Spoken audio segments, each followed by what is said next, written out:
Greetings, everybody. Welcome to Armor of Truth Live, number 442. To give you an opportunity to call in live today. The phones are not open yet, so don't call in yet, but you'll find that number in the description below the YouTube video. If you're watching somewhere else, we'll give that phone number to you somehow, won't we? If you're watching over on Substack, I believe I gave the number over there. If I didn't, just check the description under YouTube. Phone number will be there. And if you're having trouble with that, just ask in the live chat. I'll give it to you there.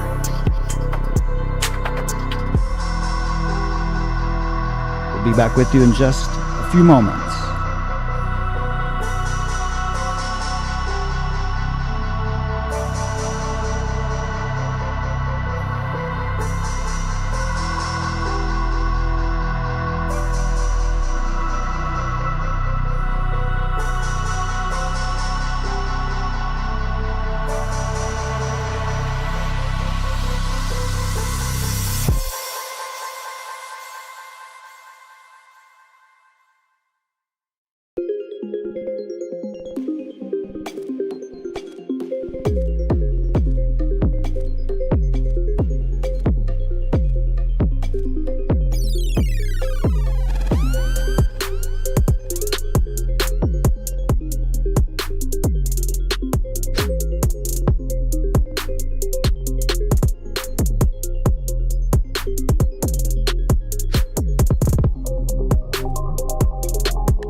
Turn your attention to another group in this country, a Jewish Hasidic group called Chabad, Lubavitch. They're headquartered in Brooklyn, in Crown Heights, and they've been doing things, a lot of things, that should raise concerns for all of us, for Americans at least, who care about this country. For one thing, they're spread out all over the world.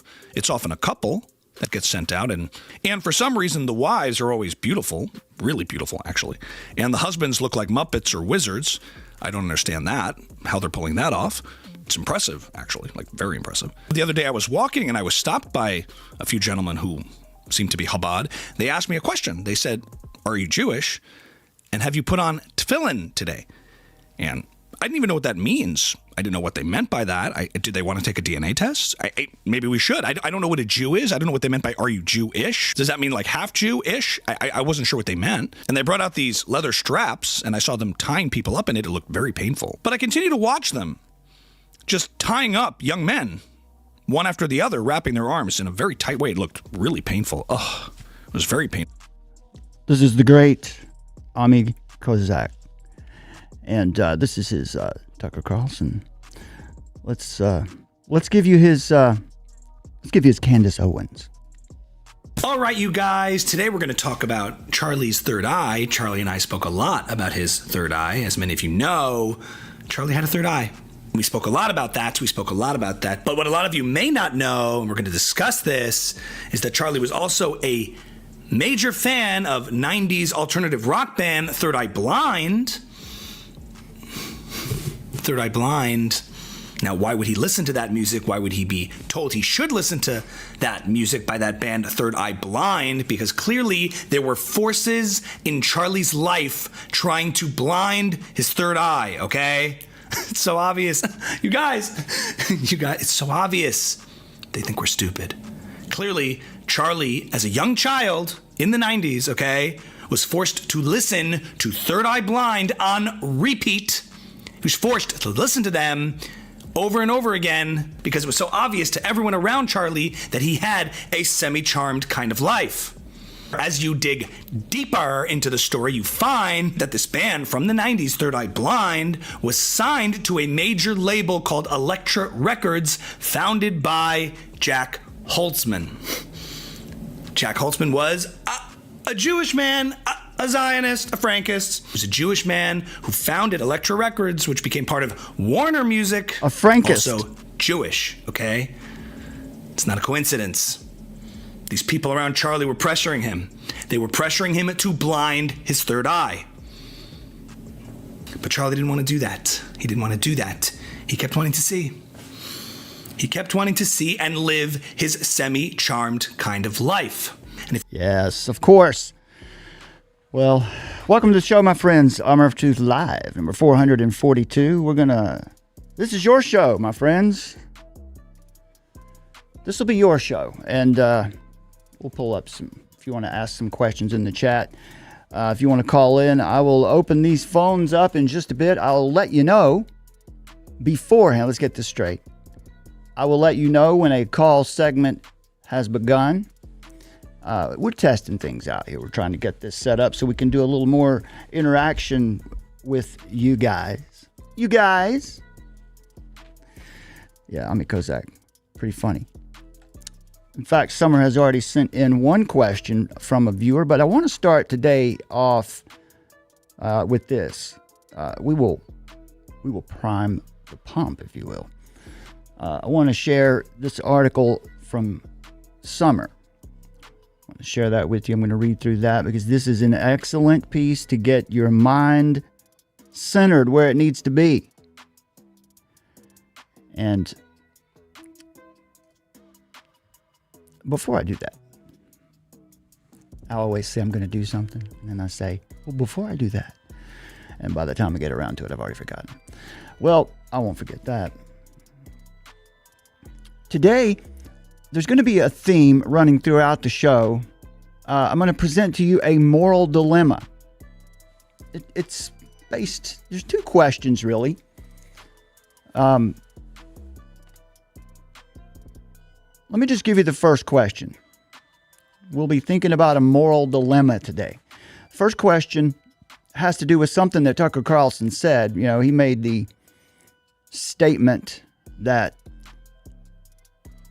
about war in regard to the Iran war or just war in general.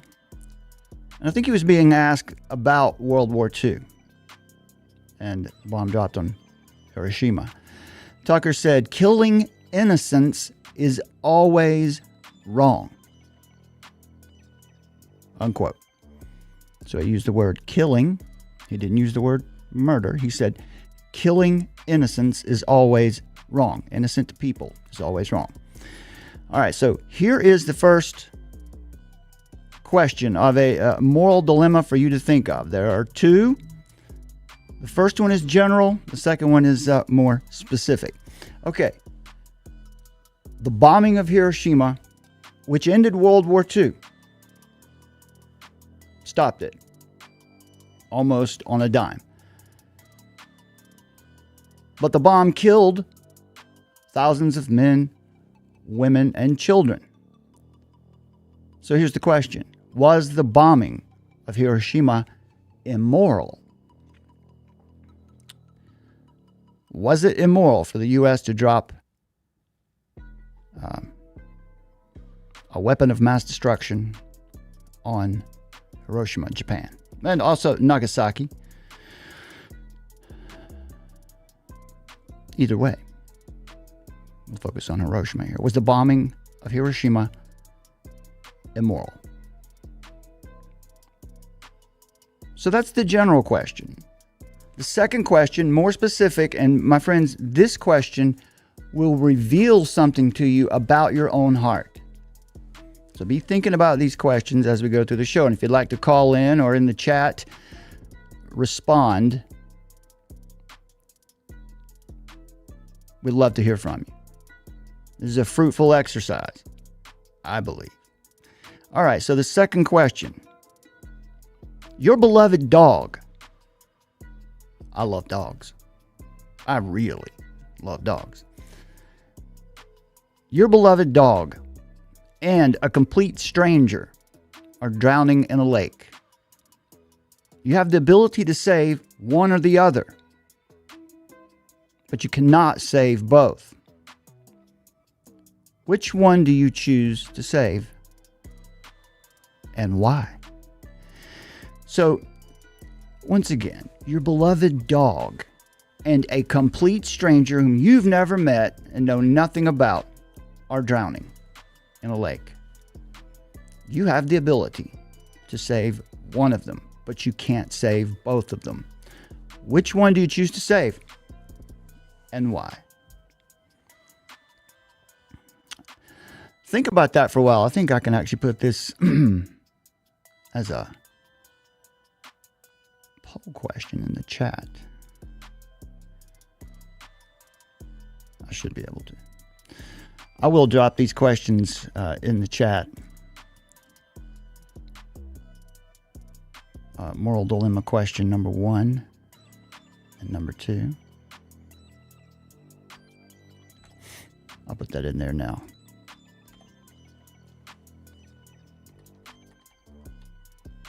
Moral dilemma question number 1.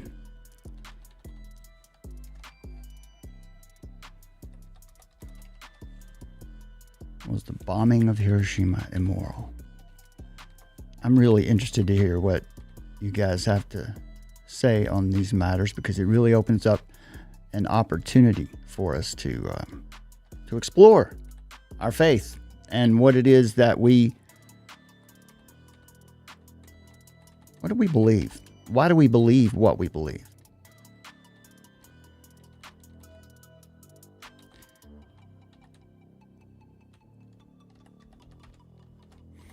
Again, folks, today we're doing a live call-in show, and we will open the phones later. They're not open yet.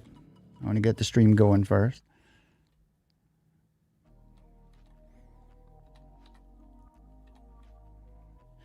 So the bombing of Hiroshima killed thousands of men, women, and children. Was the bombing of Hiroshima immoral? I don't know. What do you think? What was the outcome? Did it prevent anything? Did it make things better or worse? All right, so there's moral dilemma question number 1. And I'll put moral dilemma question number 2. And I'll pin this to the top of the chat. It's like a Sophie's Choice thing.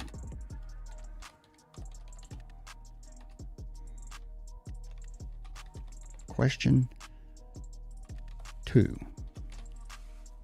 That's a tough one. Is it a tough one? Is that really a tough question? Your beloved dog and a complete stranger are drowning in a lake. You have the ability. You can absolutely save one or the other, but you cannot save both.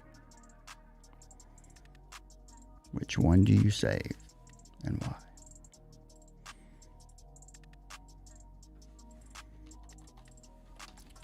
YouTube chat doesn't give me enough characters.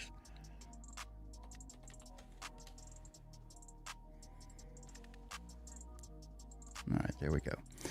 So there are the two moral dilemma questions. I'm going to pin that one. I'm going to pin number 2 at the top of the chat so that when folks come in, they will see that one. That's the one I'm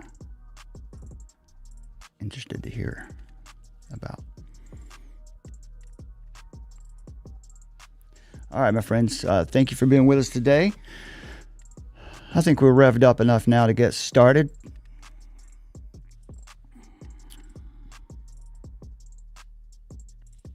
Let's look at this article right quick. I'll open the phones after we talk about this article and we listen to something from Mike Steger.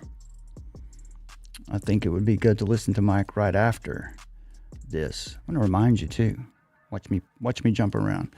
We have a new ebook coming out soon. Now, this is not how it's going to look in its final version, but it will be out soon. Right now, we're in the final phase where we have some friends and some folks reviewing it for us. For you've got to make sure you don't have typos all over the place, and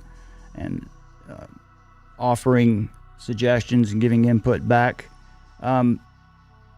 Reasonable. This is the working title. It's not the final title. I don't particularly like the title "Reasonable Faith," but this was the working title that I just came up with when I was. But I could tell you the story about this. What this book comes about after a. Well, it was inspired by Summer. Summer's not with us live today, but she's out there somewhere, and she's looking and listening, so just know it. She's with us. Reasonable Faith, the power of truth and postmodernity. Summer was having a discussion, a series of discussions with a family member, and this family member has the view, generally that, all religions are basically the same, and, a very cultural view of Jesus.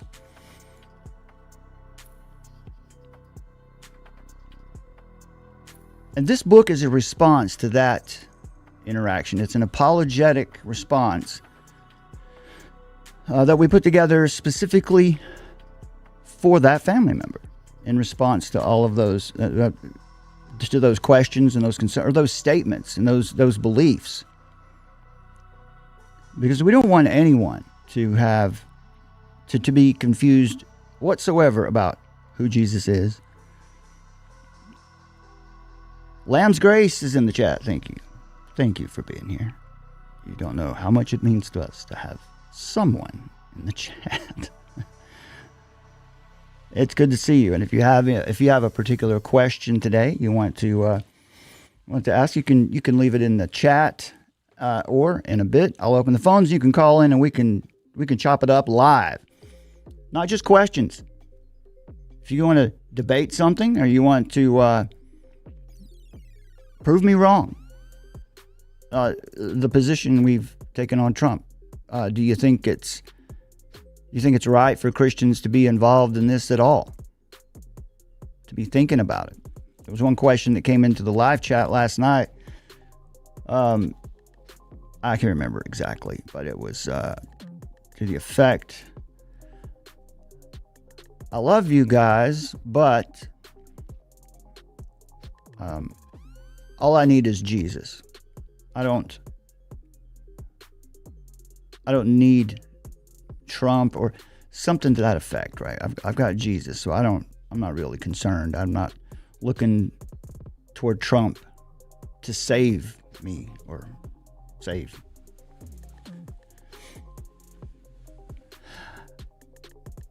which is an important statement because it needs to be clarified. There's a bit of a category error there when you're talking about faith. I think that's what it was. I have faith in Jesus. I don't have faith in Trump or something like that. It's a bit of a category error. There's a spiritual matter, and then there's a temporal matter, and how do we think about it? But reasonable faith, power of truth and postmodernity, that title will certainly change, but this was and here's the contents. Christianity is a reasonable faith.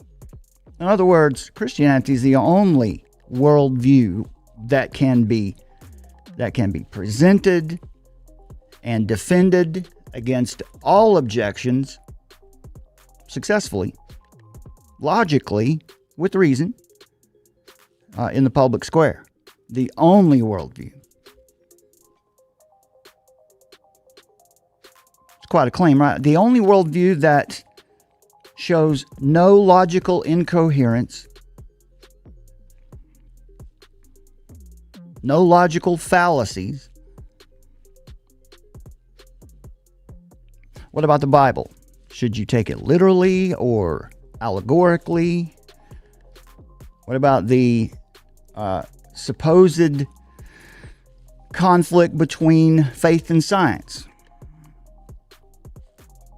Doctrinal ambiguity. Think of a pastor like Andy Stanley or Andy Stanley. Someone who is very happy to twist or soften the gospel of Jesus Christ so that his church can be culturally relevant. So he presents an ambiguous gospel, an ambiguous Christ. And Andy Stanley also is the one who has been fronting the idea that we should detach ourselves from the Old Testament. So this will deal directly with that. Can you trust the authenticity of the Bible? The authenticity, the historicity, the internal consistency. How do we know that it's true? How can we trust that after all the millennia, from the Old Testament to the New, that it's still God's Word? And this was one of the main statements that Summer and I were really wanting to address. I feel so close to Jesus, and that's enough. Is it? Is feeling closer to Jesus, is that really enough? So this is just a peek at what our book is going to look like. Be available to you for free. We want you to have it. We're not exactly sure how we're going to give it away yet, but we are going to give it away. The book is offered freely, not because it's cheap, but because truth is priceless. In an age of confusion, deception, and increasing hostility toward the knowledge of God, we, at Armor of Truth, are compelled by conviction to tear down strongholds and expose every lofty opinion raised against the knowledge of Christ. The words contained in these pages are the result of prayerful study, and that is a fact. It took quite a while to get this together. Cultural analysis and biblical reflection. We've written with a singular goal in mind: to exalt the eternal truth of God's Word over the fleeting philosophies of men. What you'll find here is not a product to be marketed, but a message to be proclaimed. This book, this eBook, and who knows, maybe at some point we can get it in print. I'd like that. I'd like to have one on my shelf. That would feel nice. It's provided at no cost because the gospel itself is not for sale. Freely we have received and freely we give. There's nothing wrong with selling your works. We just want to make sure this one's given away. Donations to support this labor are gratefully accepted. No purchase is necessary to access or distribute this material. We ask only that those who share or use this content do so with integrity, giving proper credit and refraining from any commercial use that might distort or exploit its intent. So that's how we're offering it, and those are the only conditions that we're putting on it. Just don't take it and sell it for your own gain, right? And if you would, please, if you share it or share parts of it, just give some credit to where it came from. To the Lord first. But if you don't mind, you could mention our ministry as well.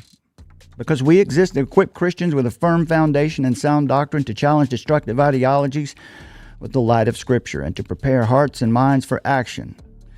And if it blesses you, encourages you, strengthens your witness at all, we invite you to share it freely. Stand with us in the great task of making disciples, defending the faith and loving truth in an age of lies. And of course, the dedication for this book will be to Jesus, dedicated to all of those who seek truth with a humble heart, to those called to defend it, to all who were martyred for refusing to deny Christ, and for laboring to free the Scriptures from the hands of tyrants. Sanctify them in the truth. Your word is truth. Jesus said in his real Lord's Prayer.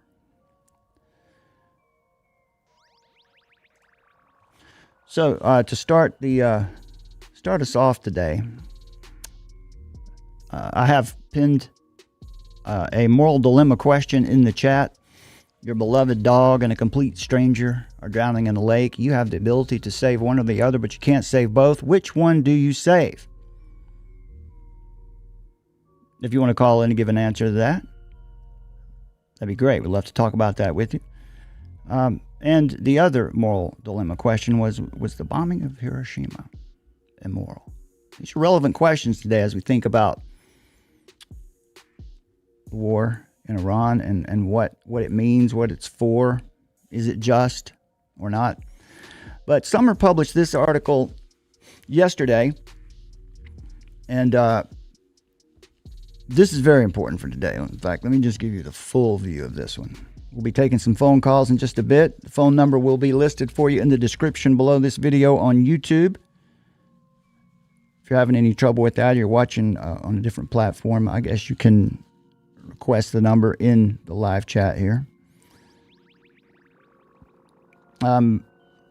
Next time I'll integrate the Substack and Rumble chats in here too, so they'll all be together in one. Formation versus control, the real battle over the next generation. In a world of engineered narratives, the fostering the future together, Global Summit may represent a step back toward truth, responsibility, and the strength of the family. So this is something that's happening, that Melania Trump is involved with. Yeah, this guy here's a little creepy for sure, though, right? But what is this initiative about? The question isn't what they're calling it. It's whether this builds people or manages them.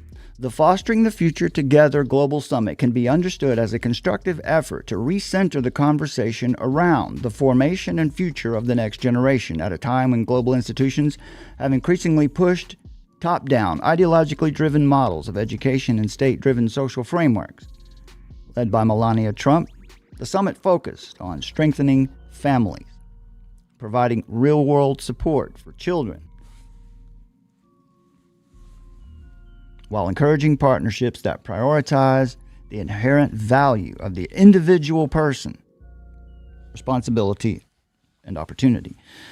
To contrast, impersonal, centralized frameworks often associated with global policy agendas, this approach emphasizes relational care, local engagement, and the formation of individuals rather than the management of populations. Importantly, this initiative, again, this is coming primarily through the work of the First Lady. This initiative should be evaluated on its own terms, not through the lens of global governance language that often repackages similar themes into systems of measurement, compliance, and control. So this is a problem, right? You see the United Nations uses terms like sustainable development, and we see terms like well-being used a lot in conjunction with talks about economy or the economy. We're going to move away from a gross domestic product as a measure of a nation's wealth, and we want to move into the well-being index, is what they say, which is arbitrary. What you can be assured of, though, is there's some way there that they can enrich themselves. This shift appears to represent a positive step toward reclaiming influence over how young people are formed, grounding their future not in abstract ideological systems, but in practical support, moral clarity, and renewed commitment to the strength of the individual and the family. At the same time, it's important to acknowledge why many will instinctively recoil from initiatives like this. And that's because of some of the language that's used. Right? The United Nations and the social emotional learning movement in the education system in the West, they don't own the English language. Terms often associated with these kinds of gatherings, language around human flourishing, equity, or resilience, have not been neutral in practice. In many global contexts, they have been deliberately repackaged into systems of measurement, compliance, and behavioral control, detached from any biblical understanding of the human person and used to justify expanding centralized authority. Case in point, words like well-being, dignity, equity, and resilience have been embedded into the global governance frameworks.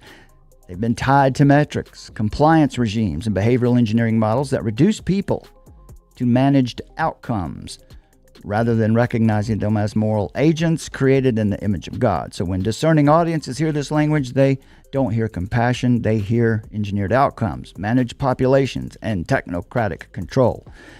And with this framework, within this framework, that interpretation has been earned. Surely, they have appropriated these terms and used them for their means. They like to take terms that sound nice to explain the dastardly deeds that they do. That is precisely why discernment, not reflex. Let me stop for a second. This is really the point of what Summer has written here. That's why I appreciate it so much and want to share it with you, and I want you to take it seriously. And by the way, come over to our Substack. Just go to armoroftruth.net and it'll take you right there, or download the Armor of Truth mobile app. All of these writings, all of Summer's articles are available right there on the mobile app very easily. Because the point here is that we should not be reactive. This is the claim being made against Trump constantly today. He doesn't know what he's doing, and now he's just reacting to chaos. Well, what does the evidence show, actually? We don't hear much about that part of it. But we need to pay attention that we're not being reactive. Because what is unfolding now under the Trump administration is not a continuation of those globalist frameworks, but a challenge to them. The current direction of the Trump administration is openly confronting the international governance model. That thing that we were all so angry about for decades. And return to a political economy more aligned with the original American system. That shift threatens entrenched interests across the political spectrum, including Democrats, establishment Republicans, and the broader network of globalist actors invested in maintaining the so-called rules-based international order, also known as the liberal international order. Which is why the information environment is so distorted. Narratives are being flooded, fragmented, and weaponized, not simply to criticize policy, but to prevent clarity itself. If people can be conditioned to dismiss everything through preloaded language triggers, they never examine what is actually being built.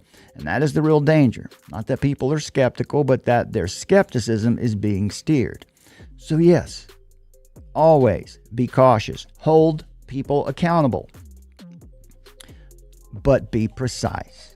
Because if this initiative is in fact operating outside the logic of global technocratic control, if it is strengthening families and elevating personal responsibility and restoring formation to the level of the individual, then dismissing it outright doesn't make you discerning. It makes you predictable. And that makes you very easy to control. even when you don't think you're being controlled. Never forget they spent years conditioning your perception for this exact moment. As a result, many have learned to hear these conversations not as genuine efforts to support people, but as signals of engineered outcomes.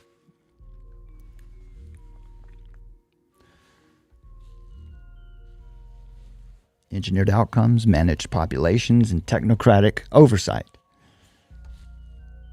That reaction is not irrational.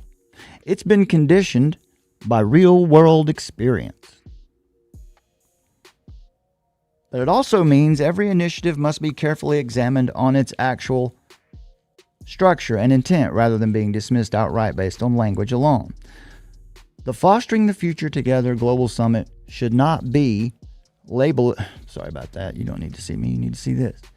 The Fostering the Future Together Global Summit should not be lazily dismissed through the recycled lens of global governance language that has trained people to see every conversation about children formation and the future as a precursor to control.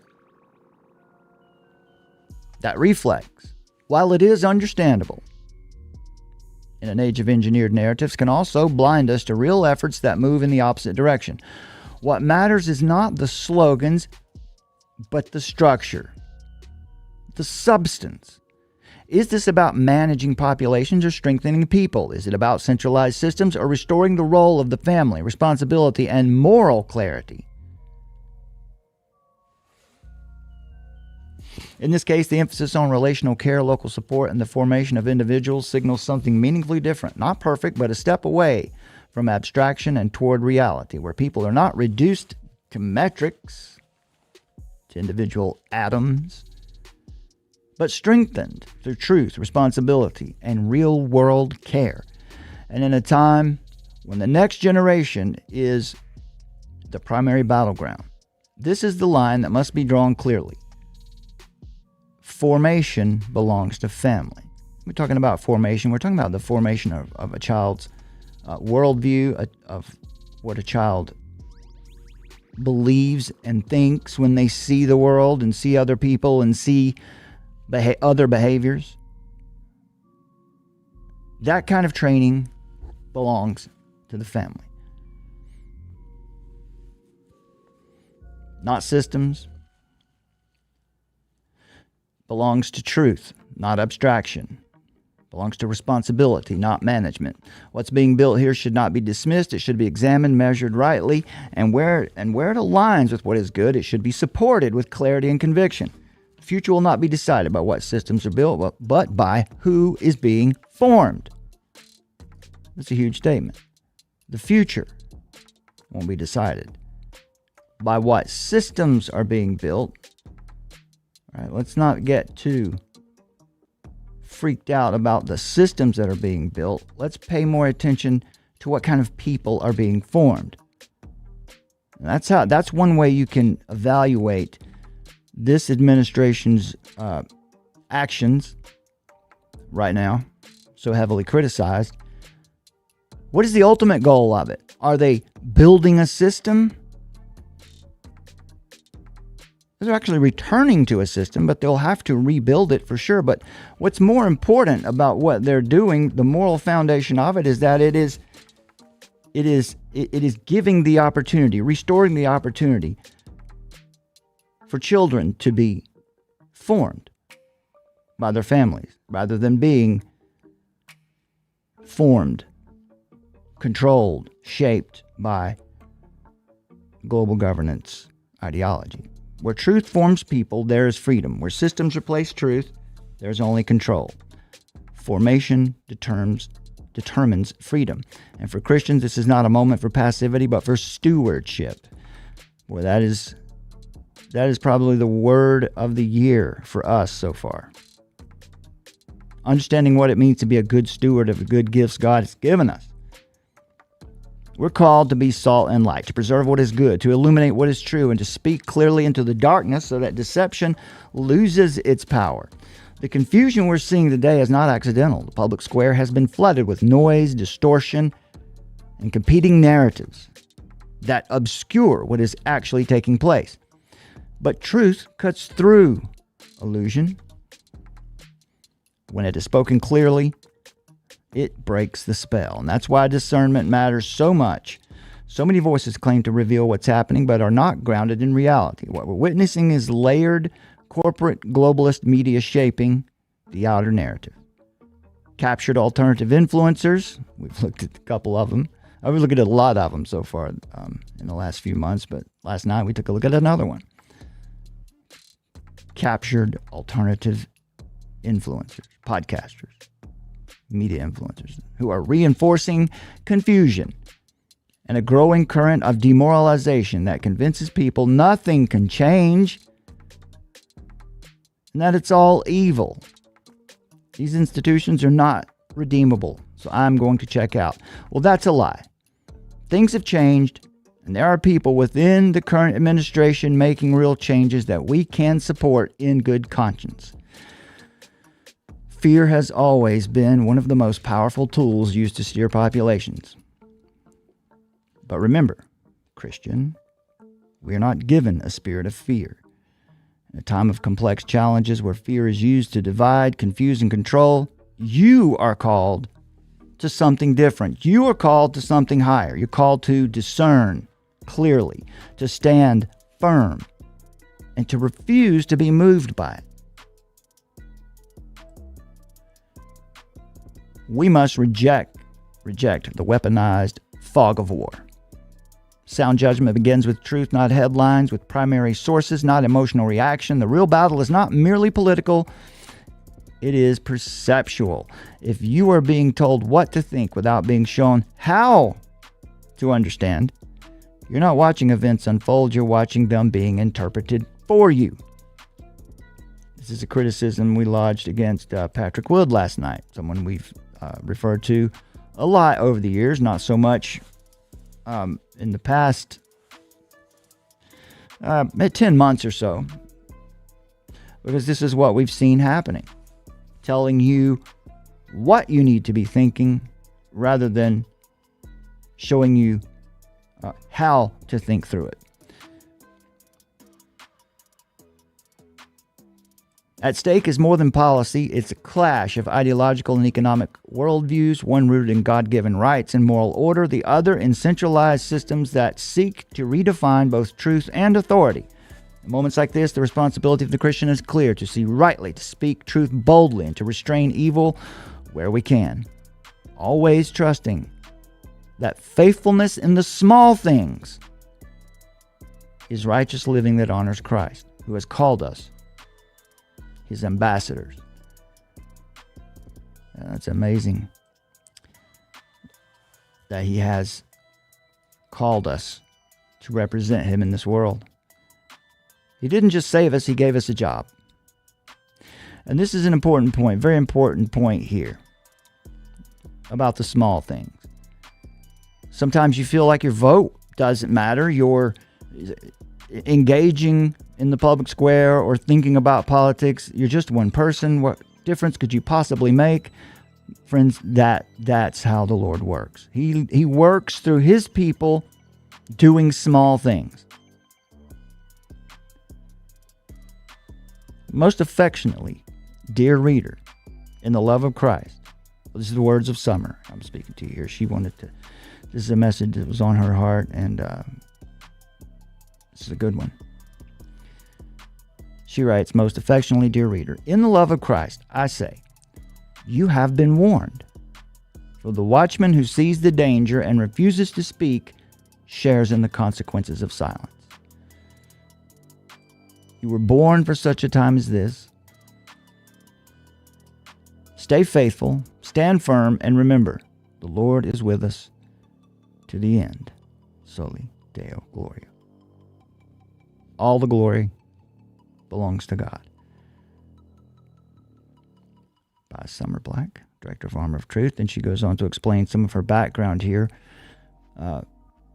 before we met, and years ago, before we met, and before we founded Armor of Truth together.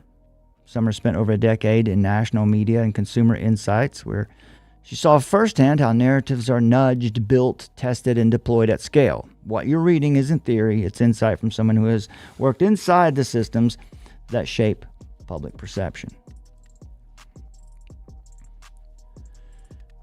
This is a good point too here with on Liberty Sentinels. This is Summer's article. The American System Returns, published on Liberty Sentinel. And I have to always remind people about Webster's 1828 dictionary. Liberty Sentinel sells copies of this. We've got one back here, right there. We've got one of them there. We have a couple of them actually, because you never know. Maybe one day they shut the internet down, and the only thing that's left are your books.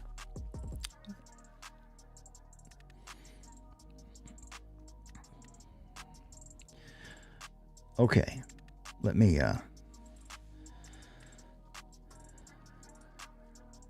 so thank you, Summer, for taking the time to write that and put that out. I think that is a valuable message, an edifying message for our viewers, for anyone who would come across it. All right. I'll play this message from Mike Steger, and then we will open up these phones and see if anyone has the courage to call in. Happened? Could it have succeeded in a culture of pleasure seeking? Here we go. I'll start it over. Succeeded in a culture of pleasure seeking, in a culture of escapism, of cynicism, of men and women who had decided that comfort was the highest good, that the next high was worth more than the next generation. Think about who actually built this country. Alexander Hamilton was born on the island of Nevis, a small, forgotten speck in the Caribbean. Illegitimate, orphaned by 13, no family name to trade on, no inheritance, no connections. By rights, history should never have heard of him. But Hamilton looked at the cause of American independence and saw something larger than himself, larger than his suffering, larger than his circumstances, and he gave everything to it. He was 20 years old when he was commanding artillery at the Battle of Trenton. He was writing the Federalist Papers at 32. He built the financial architecture of a nation from scratch, and he was killed by British agent Aaron Burr. Henry Knox was a bookseller. A bookseller. 25 years old, running a bookshop in Boston when the war broke out. But he had read every military treatise he could get his hands on, not because anyone told him to, but because he hungered for something greater. Washington, General Washington, sent him to retrieve the cannons from Fort Ticonderoga in the dead of winter. Knox dragged 60 tons of artillery across frozen lakes and mountain passes 300 miles and delivered them to Dorchester Heights, forcing the British to evacuate Boston without a single shot fired. A bookseller did that. James Monroe was an orphan at 16, responsible for his younger siblings. He crossed the Delaware with Washington on Christmas night, 1776. A musket ball severed his artery. He nearly bled to death in the snow. 50 years later, as an old man with a failing heart, he was still talking about what he called our shared cause of liberty. These were not men who had been numbed. They were not men who had retreated into pleasure, into distraction, into the fog of substances that dull the mind and quiet the conscience. They were wide awake, fully, dangerously awake, to the stakes of their moment, to the weight of history, to the possibility that they could be the generation that changed everything. And they were. That is what drugs steal. Not just years, not just health, not families, though they steal all of those things. What drugs steal is this: the hunger, the clarity, the willingness to suffer for something that matters, the capacity to look at a broken world and say, I will be the one who fixes it. The cartels know this. The dealers know this. The hedge funds that bankroll legalization, they certainly know this. This is the globalist plan. A population that is high is a population that is easily managed. And you cannot build a civilization with people who have been chemically convinced that nothing is worth fighting for. Yep. Summer was right. She shared it with me earlier and said that would be a good message for today. And you can hear it in there, right? He's talking about particularly the, why did we go get Maduro? Why was that necessary? Was it necessary? Is it wrong because we went and arrested the leader of another sovereign nation?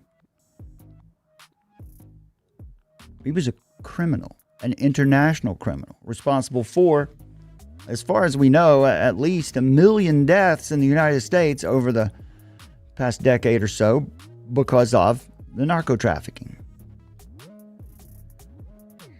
So this is this operation of managed decline and controlled disintegration has been active in the United States of America since at least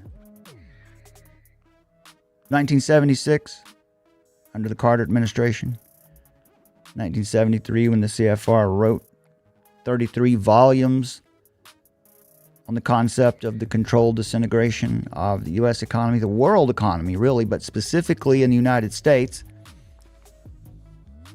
And that was because they believed in this globalist system.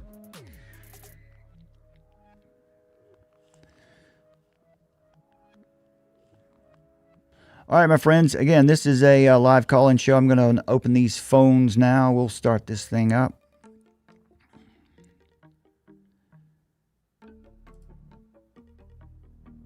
Phone number is in the description under this video. I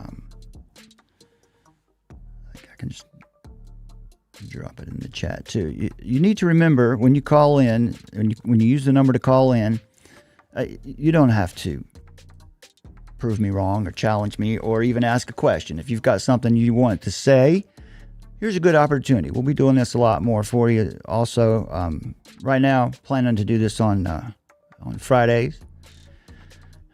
Maybe in the morning, maybe in the afternoon. It depends on when the better time would be for the viewers. But remember when you put the PIN number in to put the pound sign after the PIN number. You'll dial the number and then you'll be prompted to put in the PIN number. The operator will ask you to put in the PIN number. You will put that PIN number in and the pound sign after it, or as we've always said here, those of us who are Gen X, it was the pound sign for us. They know it as a hashtag today.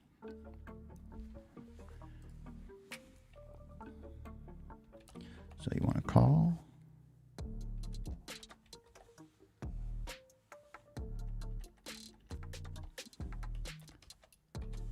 All right, so there you go. There's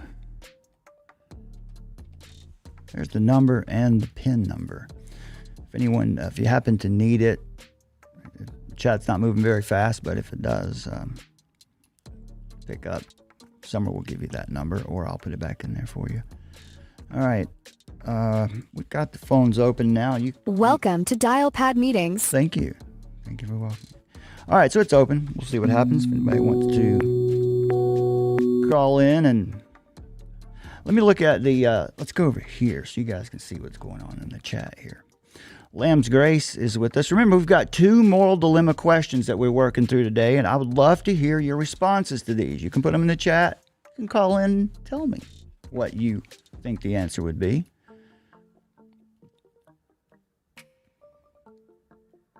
The bomb that the U.S. dropped on Hiroshima to end World War II killed thousands of men, women, and children. But it ended the war, but it also killed many people who were not responsible for the war. Was the bombing of Hiroshima immoral? That's the question. Was the bombing of Hiroshima immoral? You can answer both, or you can answer one or the other. And the second one is the one I have pinned in the chat. Your beloved dog and a complete stranger, someone you've never met, you know nothing about, your beloved dog and a complete stranger, drowning in a lake, moments, maybe seconds away from death. You can save one of them, but you can't save both. which do you choose? Your beloved dog or the complete stranger? I'll look at this chat here and see what's going on. Again, Lamb of Grace is with us. Thanks for being here. Lamb of Grace has some comments here that I think we want to address. Mentions the last year when I did a video on Days of Noah's statement that Jesus wouldn't want you to be involved in politics. He said several other things, that America was never good. It was founded on Masonic occult magic. And another comment later on that was, God doesn't care about nations. And I've just invited Days, if wherever, your channel or his channel, a third party channel, a neutral site. I could do it on this one, whatever. I just love to debate those issues. But we must debate them from the scriptures.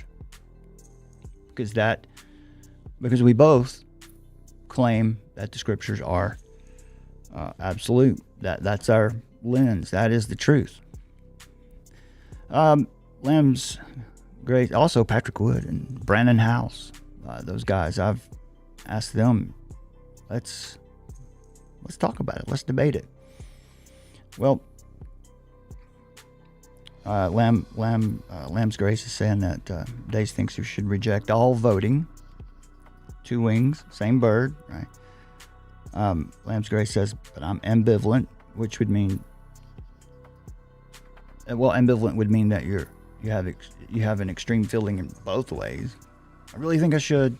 I really think I shouldn't. A lot of people feel like that. And that's very understandable today. But Lamb's Grace says, I prefer that Jesus came back today. Amen. Amen. But until he does, we have a charge. Lamb's Grace says, while we're still here on earth, shouldn't we want a good government for the benefit of society? It's a very important statement. How do you love your neighbor? What are the duties of Christians here in this world while we're here?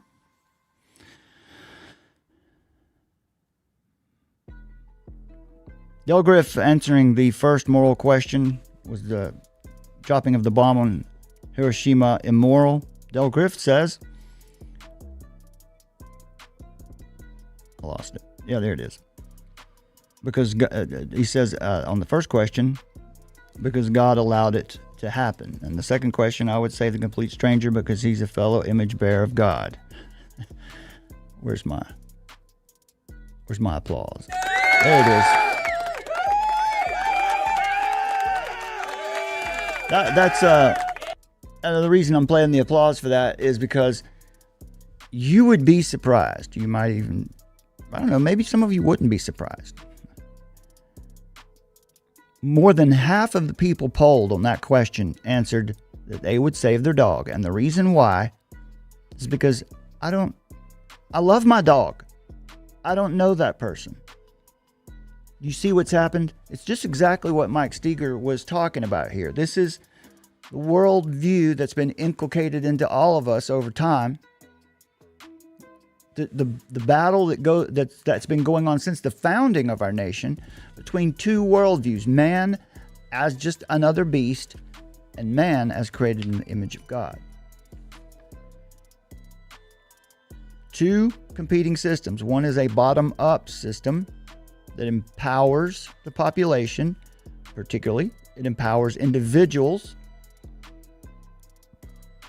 Life, liberty, pursuit of happiness, or more specifically, to live a virtuous life is what they mean by the pursuit of happiness.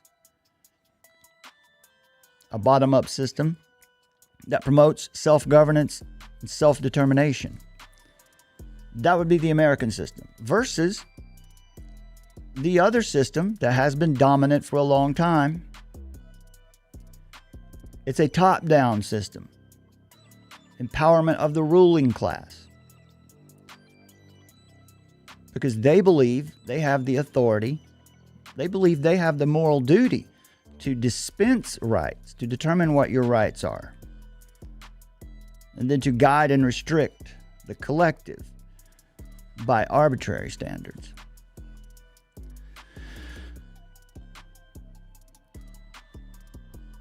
Crystal Goen is with us today. Thanks for being with us, Crystal. Crystal is one of our longest time listeners and participators.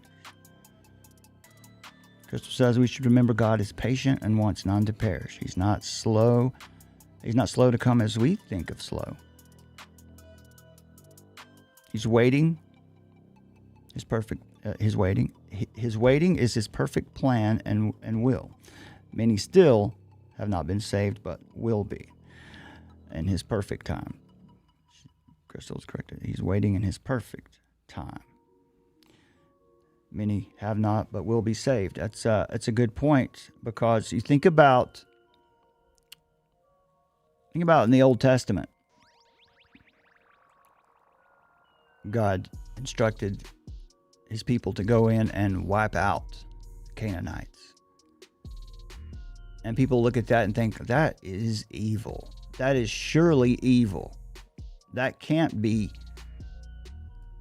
this God that you tell us about. It can't be the God that we see in the New Testament, right? They're two different gods, clearly, right? The thing that they miss is that God had been patient and long-suffering with them for 400 years as they murdered their own children, throwing them into the fiery hands of the idol Moloch. 400 years. That's how long he gave them to repent. They had to be stopped.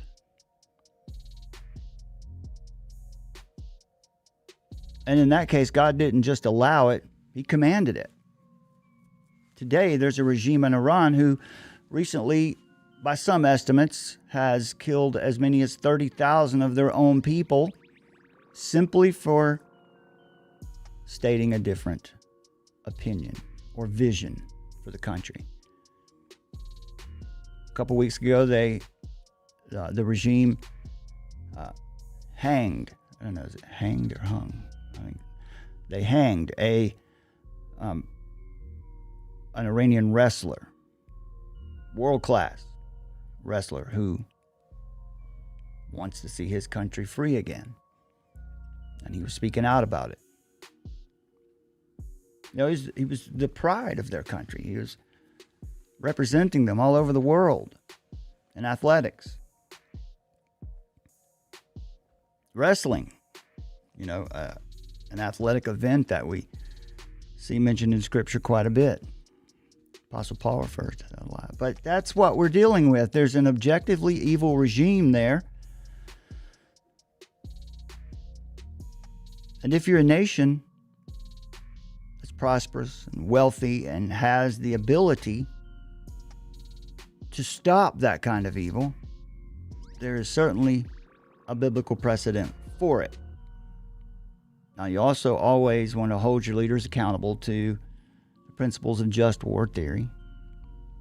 It needs to be the response, the action needs to be proportional. It needs to be directed at those people responsible. Sometimes it is a fact that innocent people do perish in war. But from the Christian worldview, we don't see death the way the rest of the world sees it. Crystal says there were many biblical wars taking out evil nations or groups, right? The Old Testament tells us explains occasions of this quite often. Once again, folks, if you'd like to call in and talk for a bit, if you got a question, or if you want to challenge something, you think we're wrong in our defense of and support for the current administration, we're certainly not telling you who to vote for. We're not campaigning for anyone. In fact, when we talk about politics, it's not because we're obsessed with politics. Everything cultural is downstream or a result of spiritual ideas. And then everything cultural influences politics. So when you follow it back up to its root, to its starting point, it's not political. These are not just political issues. These are moral issues. These are ultimately spiritual issues. And it doesn't mean that Donald Trump is the savior. It means he's the man in charge right now. And the things that he is doing align far more closely with scriptural principles. For example, check this out. Someone put this slide together for us. We talk about the national security strategy here a lot, and if people would just read it, they would be able to understand much more clearly what's going on, what the purpose for removing the regime in Iran really is, from removing that influence out of the region. National Security Strategy. It was published in officially December 4th last year. As this administration rescinds or eases restrictive energy policies and American energy production ramps up, America's historical reason for focusing on the Middle East will recede. Instead, the region will increasingly become a source of destination, of international investment in industries well beyond oil and gas, including nuclear energy, AI, and defense technologies. And of course, travel and tourism will increase. The people there will be better off. They will not be oppressed by this evil regime.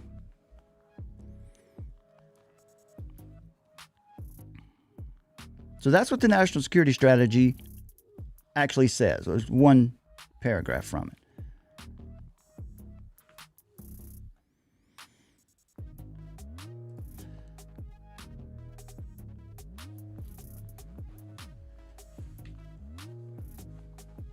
What do you think about that? Were you aware of that? I can tell you that the national security strategy, which is a statement of the foreign policy position of the administration, usually when a president comes into office, within the first year, they produce this, a foreign policy strategy, or a listing or an explanation of how they want to deal with other nations. And what you see consistently in this national security strategy, something that's never been or hasn't been in a national security strategy or a foreign policy statement for many decades, is that the American people are the primary focus of this foreign policy strategy. That's unusual because typically it's domestic policy that speaks about the people, the citizens. What the Trump administration has identified is it won't do us any good to clean up the stuff inside our nation, the problems inside our nation, until we have removed the threat that has been constantly tweaking us for 50 years, at least, more. In fact, this system has always been present in trying to weaken the United States of America, right back to the founding. That same imperial system that never wanted the colonies to become a nation. And once we did become a nation, in 1812 we had a war with the British Empire. And it continued until early in the 20th century, when they changed their tactics a little bit, and instead of tweaking us from the outside, they just infiltrated us from within. Many of our universities began to train the concepts, the principles of globalization or the liberal international order. And so leaders graduating from prestigious institutions had been trained up in that worldview and that way of thinking. Let's see, there was another question. Phones are open right now, my friends. The number is in the description. Let's see. I'll just give it out. You can call area code 781-448-4324. 781-448-4324. And use the PIN number when you're prompted. Use the PIN number 69331, followed by the pound sign.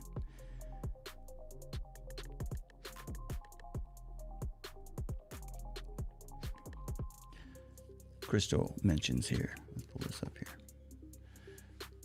Yeah, Crystal says there in the chat, as far as voting goes, someone brought up a good point, I thought. They said if it's rigged and your vote doesn't count, you're no worse off. But if you don't vote, it does count. You lost your voice. Yeah, I hear people say this sometimes. They'll say that.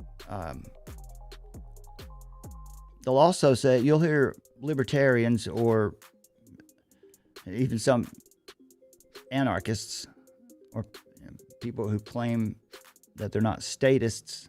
I'm not a statist, but you'll hear people say, when you go and vote, you know, our governments are, these systems are evil. They're not for the people. They tear us apart. So when you go and vote, you're actually giving your consent for that evil.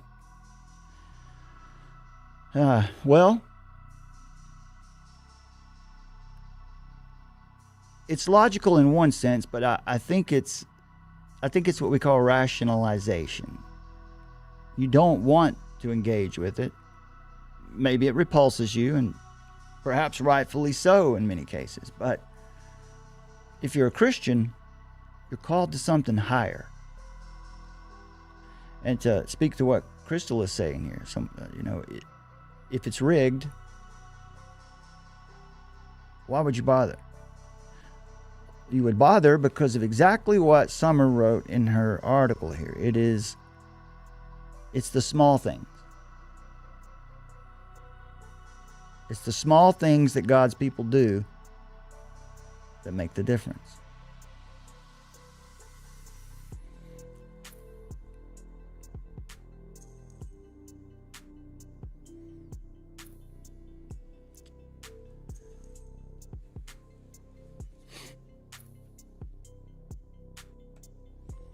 All right, let's look at.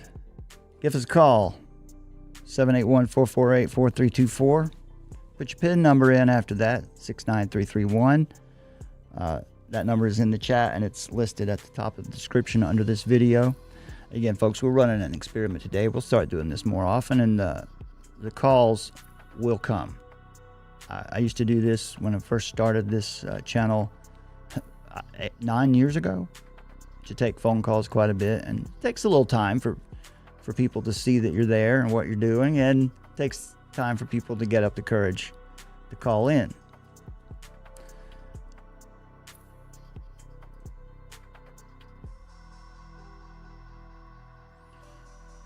Actually, I'm gonna go ahead and I'm gonna close the phones right now and then reopen them, because we've got a 45-minute limit.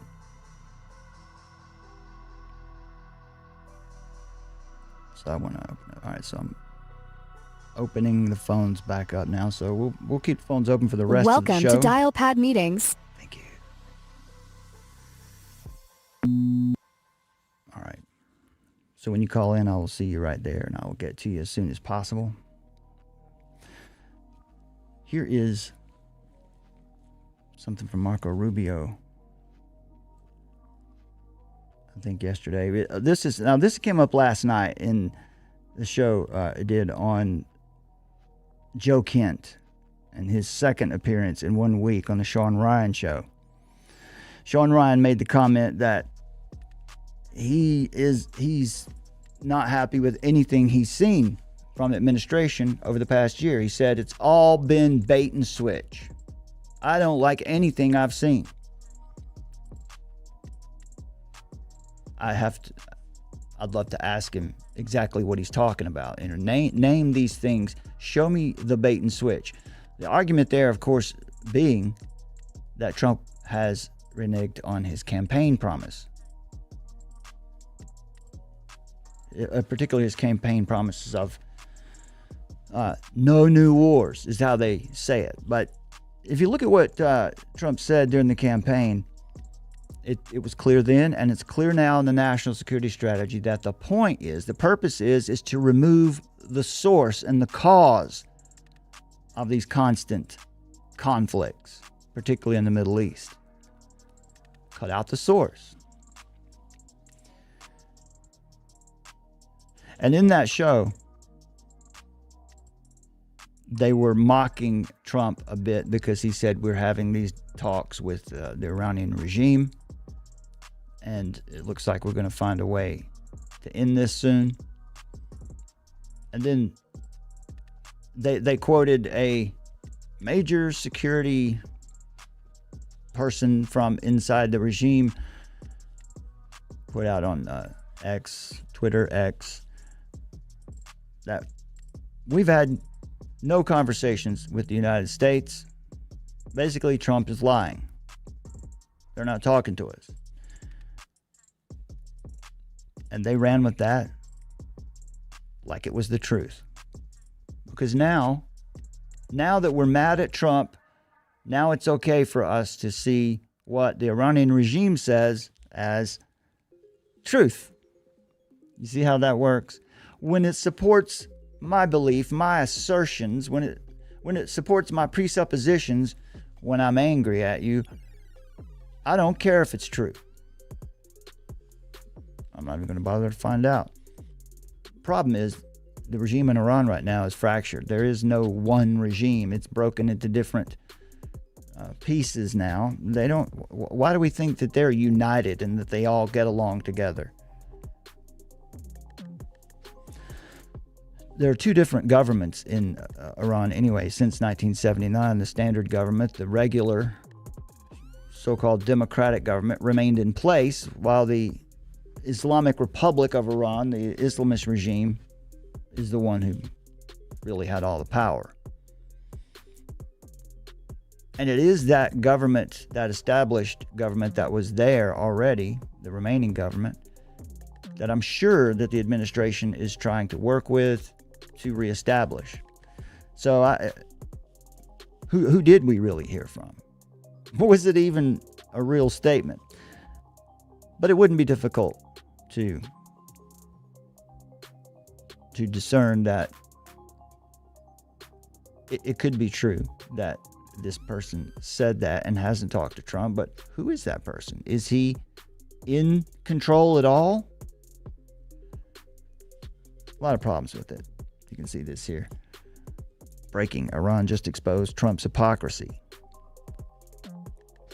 Marco Rubio: unlike them, we're hitting military targets. And Iran responds, you blew up an elementary school. Was it a military base? Again, that line has been used constantly. What's the evidence? You know, there's a video of the school being bombed or being hit by some kind of missile. It's curious to me how it was that there was a camera there for it when it happened. How'd that happen? Why was that the case?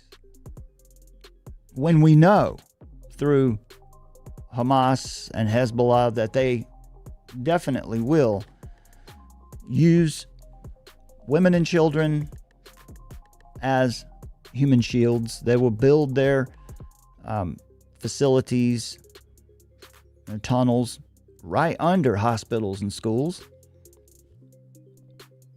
so that perhaps anyone who attacks might not attack them because they're under a school.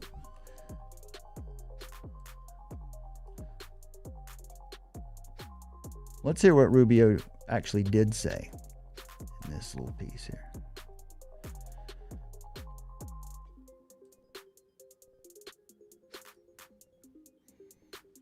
most important job any president has is to keep the American people safe. And every president says it, but we have a president that means it and does something about it.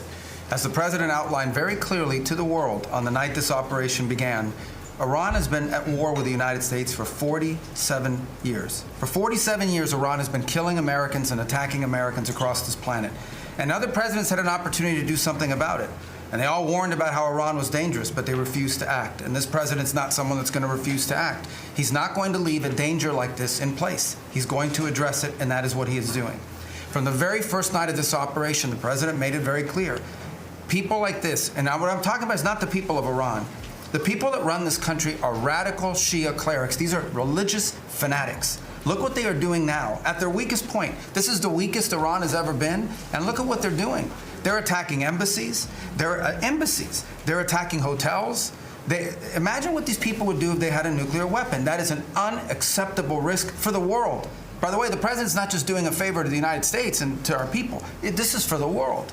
He defined very clearly on the first night of this operation what the goal was. We were going to destroy Iran's Navy, and that is happening. We were going to, if it hasn't already happened, I'll let Pete speak to the specifics of it. We were going to destroy their missile launching capabilities, and we're well on our way to achieving that goal. We were going to destroy the factories so they couldn't make more missiles and more drones, and that is moving forward. Every single objective the president clearly laid out on the first night of this operation is being effectuated. Again, Pete will speak to the specifics of it. This has been an incredibly successful operation. Every day, it may not get covered because, you know, we're unlike them. We're not bombing embassies and hotels. We're hitting military targets. So he responds to Iran saying that you're bombing schools. There's another video where Trump predicted that the 2028 election would be the winner would be a Republican. We have a combination of people that would be very good. It would be very hard to beat the combination. I think you can figure that out. I hope JD and Marco are involved. Well, you know, that's really what's going on here with Joe Kent and Tucker Carlson, Candace Owens and Megyn Kelly and on down the line. This movement, this is clearly some kind of operation to fracture conservatives, to fracture the MAGA base so that they can raise up their own movement. I'm not sure it's going to work. If Trump is successful, there's no way that movement can sustain any legitimacy. Crystal is correcting. She's qualifying what she had put in there earlier. She was saying that what she meant was if it's rigged and you do vote, you're no worse off for voting. But if you don't vote at all and it isn't rigged, then you lost your vote. Yeah, that's a good way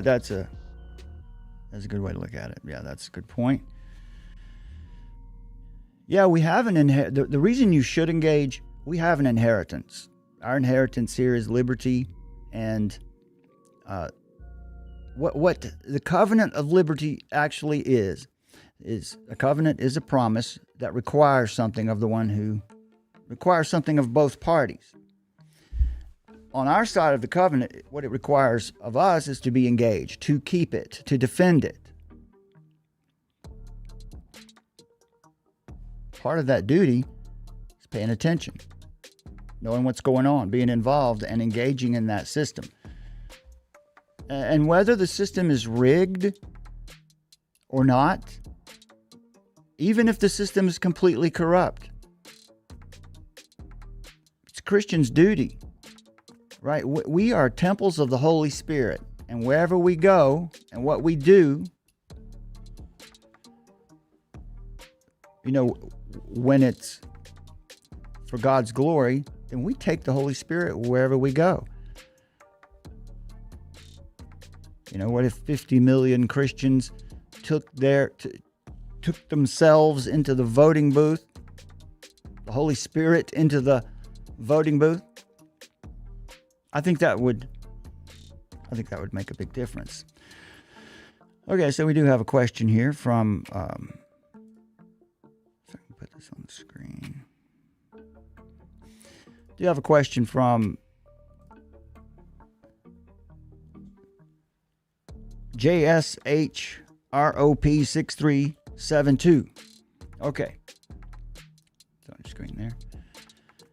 Do you consider the military action, I assume in Iran, as a kind of crusade, in that we are responding to years of attack by Islam on the West and the U.S., a righteous, defensive response to jihad? So is this military action a kind of crusade? I'm okay with saying it's a kind of crusade. What were the Crusades in their original and righteous intent? It was the same as any group who has strength to come against evil. They were prosperous. They were strong. They had the power to do it. And so they went and defended the weak. In this case, it was other Christians. And anyone else there who was oppressed by the Muslims in that particular case. So does the war in Iran, is it a kind of crusade? Are we rising up in response to years of Islamist violence on the West and on the weak? It wouldn't have to only be on the West or on us directly. Any kind of group, any kind of nation or army that becomes strong enough to wield such dark influence over a region as Iran has become over the last 47 years, a nation that has the means to do it ought to stop that evil. They ought to defend the weak. We ought to defend the Persian people in Iran who have, for half a century, been under the thumb of an objectively evil, apocalyptic regime. And that's a very good question. A righteous defensive response to jihad. Yeah. The term, is it a kind of crusade? I don't know. That's a very good question. I think that's worth thinking about more. I might think about that some more and come back with some kind of a response. Maybe write something up about that, because should we think of this in the same terms as the crusade? If you want to hear someone who speaks directly to this and will give you a far better response than I could come up with, would be Raymond Ibrahim. This is his specialty. He's a scholar of, languages and the Crusades. And a solid historical account of what they really were and what really occurred. Check out Raymond Ibrahim. That's Ibrahim. He was born in Egypt. He's born to a Coptic Christian family. He was born in the United States. His family is from Egypt. Again, folks, we're open right now for live phone calls. I'll close it and open it again so we have plenty of time.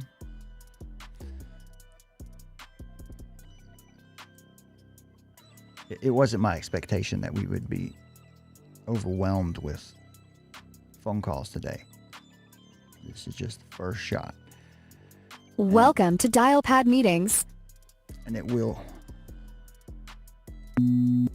pick up. I used to do this before when we had, we only had, I don't know if I had gone to 3,000 subscribers yet. I think it was before that, when we were just in the hundreds of subscribers.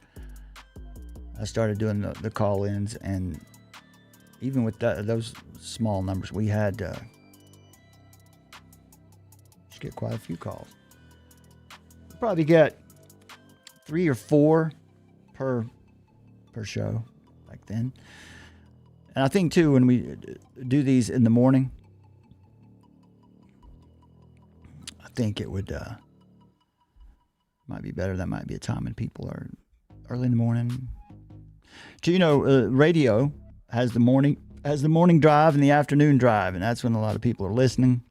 I don't know if it works the same on YouTube. Our viewers are typically on YouTube between the hours of 2 p.m. and 6 p.m. But we are definitely interested in opening up our message to a bigger audience, a new listeners, new viewers who haven't watched us because they're not on YouTube at the times that we're live. 2 moral questions out there for us today. Was the dropping of the bomb on Hiroshima that ended World War II, was that immoral? But I think the big one today is the second moral dilemma question.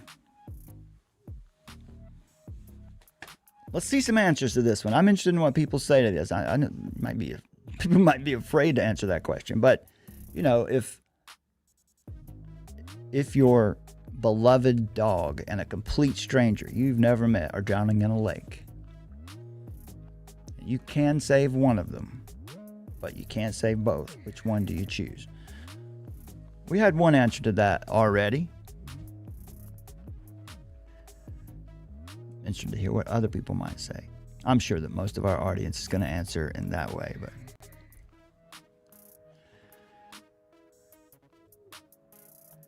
so if you want to call in, you can see the phone number in the description below this video. It's also in the chat.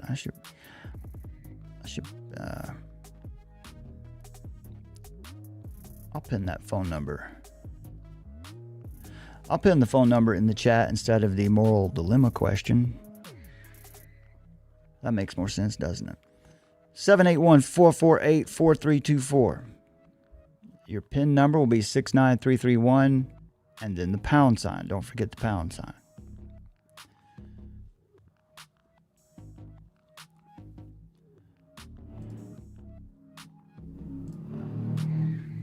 There's a drag race just outside the window here. Let's look at this. Let's look at this Twitter feed for just a minute. This is Ace. Ace. American Fire with Ace. We've been watching his channel a little bit lately. He has some helpful takes on things.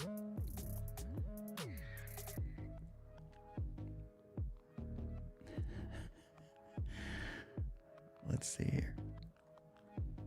Yeah, so here they're talking about aliens. Let's hear what J.D. Vance has to say about aliens. Also, you want to ask about UFOs. You want to ask about Donald Trump's coming declassification and release of classified documents about what the government knows about aliens. Call in, ask about it. This is a topic that I particularly enjoy engaging in. We don't do it much on the channel.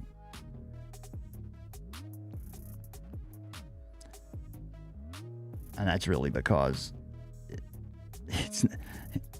it gets kind of ridiculous at times. But here's what J.D. Vance had to say when he was asked about UFOs and aliens.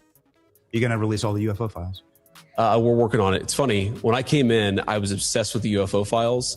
And then you start getting really busy worrying about the economy and national security and things like that. But I've still got 3 more years as vice president. I will get to the bottom of the UFO files. Okay. Have you peeked? Have you done a peek?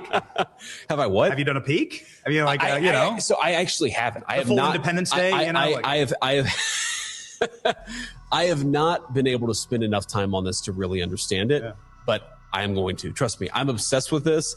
I've already had a couple of times where I'm like, all right, we're going to Area 51. We're going out to New Mexico. We're going to sort of get to the bottom of this. And then the timing of the trip just didn't work out. But trust me, anybody who's curious about this, I'm more curious than anybody. And I've got 3 years of the very, very tippy top of the classification. I'm going to get to the bottom of it. Okay. So you haven't been to Area 51 yet? Not yet. Some people say they keep the UFOs in Ohio. They might, Hangar 18, Hangar 18, right? I've I've heard that as well. but I don't know. I haven't looked into it yet. Okay. All right. Well, we're waiting for it. We saw aliens. And you know me. We saw aliens.gov. I don't think they're aliens. I think they're demons anyway, but that's a longer discussion. There you go. Well, I can't let you go without a follow-up on that, because Barack Obama is on this podcast and he goes, "Yeah, aliens are real, but like, here's where they're not." And I did not. And so Obama says, "Yes, aliens." He gets asked point blank, "Are aliens real?" He says, "Oh yeah," and then he goes, "But they're not at Area 51." And where are they, Barack? Well, that's what he says. Okay. Right. That's a great question. Trump had to go save him, and he said he's going to declassify. Okay. So you think they're demons? Well, look, I think that celestial beings who fly around, who do weird things to people, I think that the desire to describe everything celestial, everything as otherworldly, to describe it as aliens. I mean, every great world religion, including Christianity, the one that I believe in, has understood that there are weird things out there, and there are things that are very difficult to explain. And I naturally go, when I hear about sort of extra natural phenomenon, that's where I go to, is the Christian understanding that, you know, there's a lot of good out there, but there's also some evil out there.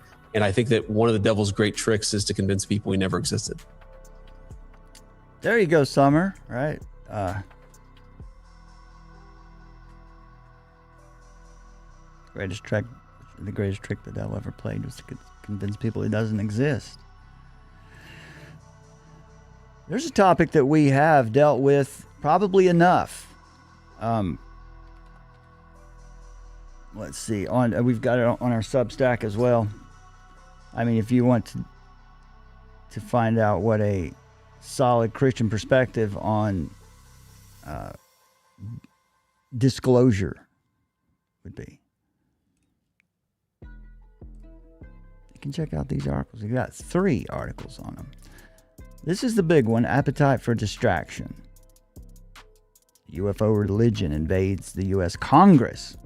Have you noticed over the last 5-6 years,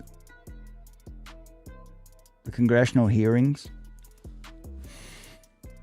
on a trying to get to the bottom of this supposed UFO crash retrieval department in the Pentagon? And once you find out where that comes from, you see what's going on. In 2017, the Pentagon first began declassifying videos of U.S. military fighter pilots tracking and recording UFOs and UAP. Do I have those videos in here? Actually, here, yeah, these might be the 2 on our channel, the 2 most comprehensive videos. It was one show, and we put it into 2 videos.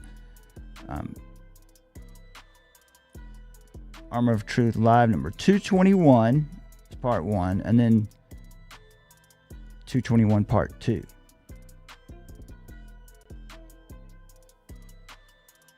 I'll tell you one thing. We did this show. I believe this might be the show that Summer and I did over on True Normal TV when our main channel was suffering under the ban hammer for a week or 2. This might be one of my favorite shows that Summer and I have done together. She brought a lot of interesting research into that. And then I was eager to handle it from the apologetics side. And I think this is, if you want a real complete take of all of it and what's the origin, why is it popular again, these videos will help you out. I have to recommend too, just quickly while that topic came up, if you check out, search for Stephen Greenstreet. You'll find him on Twitter, X, and you'll find also his series on this issue. The name of his show that he was doing when it started, it was called The Basement Office, and it was a show about UFO disclosure. And Stephen Greenstreet, as he went through the process of, seeking the truth, looking for the evidence, and what did it actually reveal? Well, he followed the evidence And when the truth required it, he changed his mind. And his basement office show was no longer about what it started as, and it became about getting to the bottom of these fakes, frauds, and grifters who are out there pushing it. Getting the Congress to waste millions and millions of dollars and lots of time on these ridiculous hearings.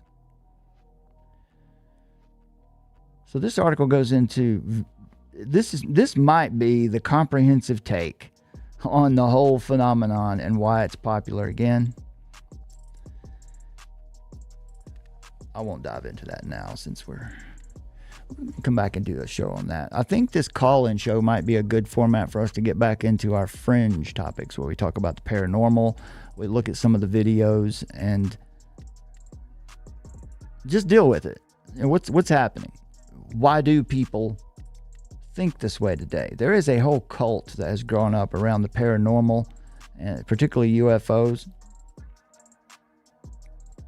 Since 2017, many members of the U.S. Congress and agencies within the Pentagon have been enamored with a small group of UFO activists.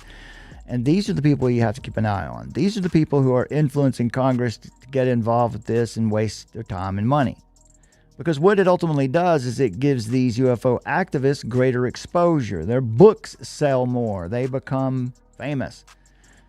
These alien influencers have wooed legislators into holding multiple hearings where non-human biologics, so-called, are presented as unchallenged fact.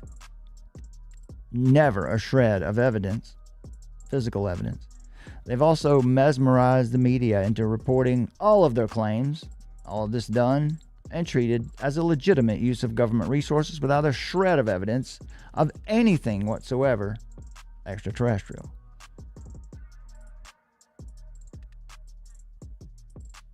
A spooky new cult.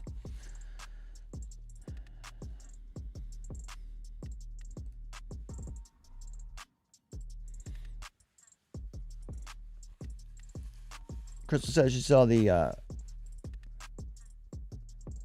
funniest YouTube video of Trump and Biden as babies. Yeah, the baby Trump videos are pretty funny. Trump was his psychologist or counselor. Crystal's got a friend that believes in aliens, but not God. Right. Well, that's what the three articles that we have on the topic really get into is why have people fallen into that way of thinking? What caused it? Really, it all comes down to a 2017 New York Times article. Leslie Keene and Ralph Blumenthal and another contributor as well. This is you'll always hear today when this is in the news or when you see, they always refer to that 2017 New York Times blockbuster article exposing the crash retrieval, UFO crash retrieval programs inside the Pentagon. But that never happened. The department that they name in the article did not exist. There was an agency there or a department there that was responsible for looking into anomalous activities for national security. But there never was a crash retrieval program. What it really comes down to is this. It all comes out of Skinwalker Ranch. And I wonder if it's in the article here.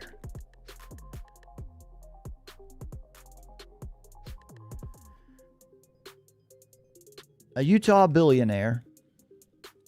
I can't think of his name right now for some reason. It's in the article, though. In Nevada. Well, he lives in Nevada. Skinwalker Ranch is in Utah. But this billionaire lives in Nevada. And Senator Harry Reid of Nevada. He and this billionaire were very good friends. This billionaire bought Skinwalker Ranch. And he was a true believer in the occult, in the paranormal. And since he and Harry Reid were good friends, he convinced Harry Reid to go and try to get this. Harry Reid actually did it. He went and petitioned Congress and got Congress to appropriate $22 million to study the paranormal. This is what the 2017 New York Times article was actually based on. But it wasn't about UFOs.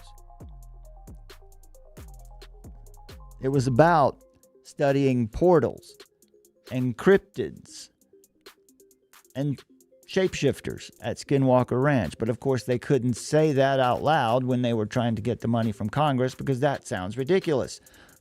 UFOs, I guess, doesn't sound so ridiculous.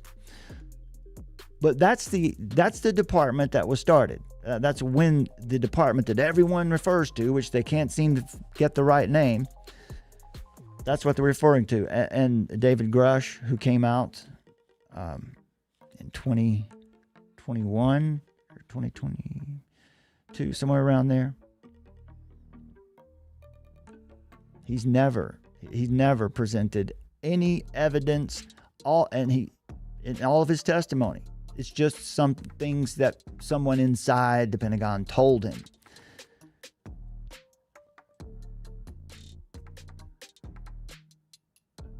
And Representative Eric Burleson, by the way, one of the authors of the 2017 New York Times article, Leslie Kean, was in an HBO special where she just said she left the fact that the agency was really started to study portals and cryptids and shapeshifters and the paranormal at Skinwalker Ranch because she wanted the UFO topic to be taken seriously.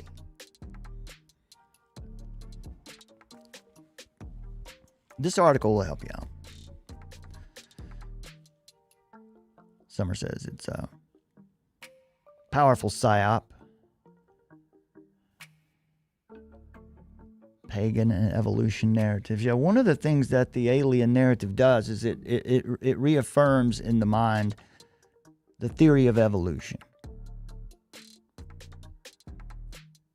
Bigfoot, Loch Ness Monster, and the Mothman. Now, I'll just in the spirit of full disclosure, I like to watch there are a couple really good. Small Town Monsters is pretty good. They're a pretty good channel.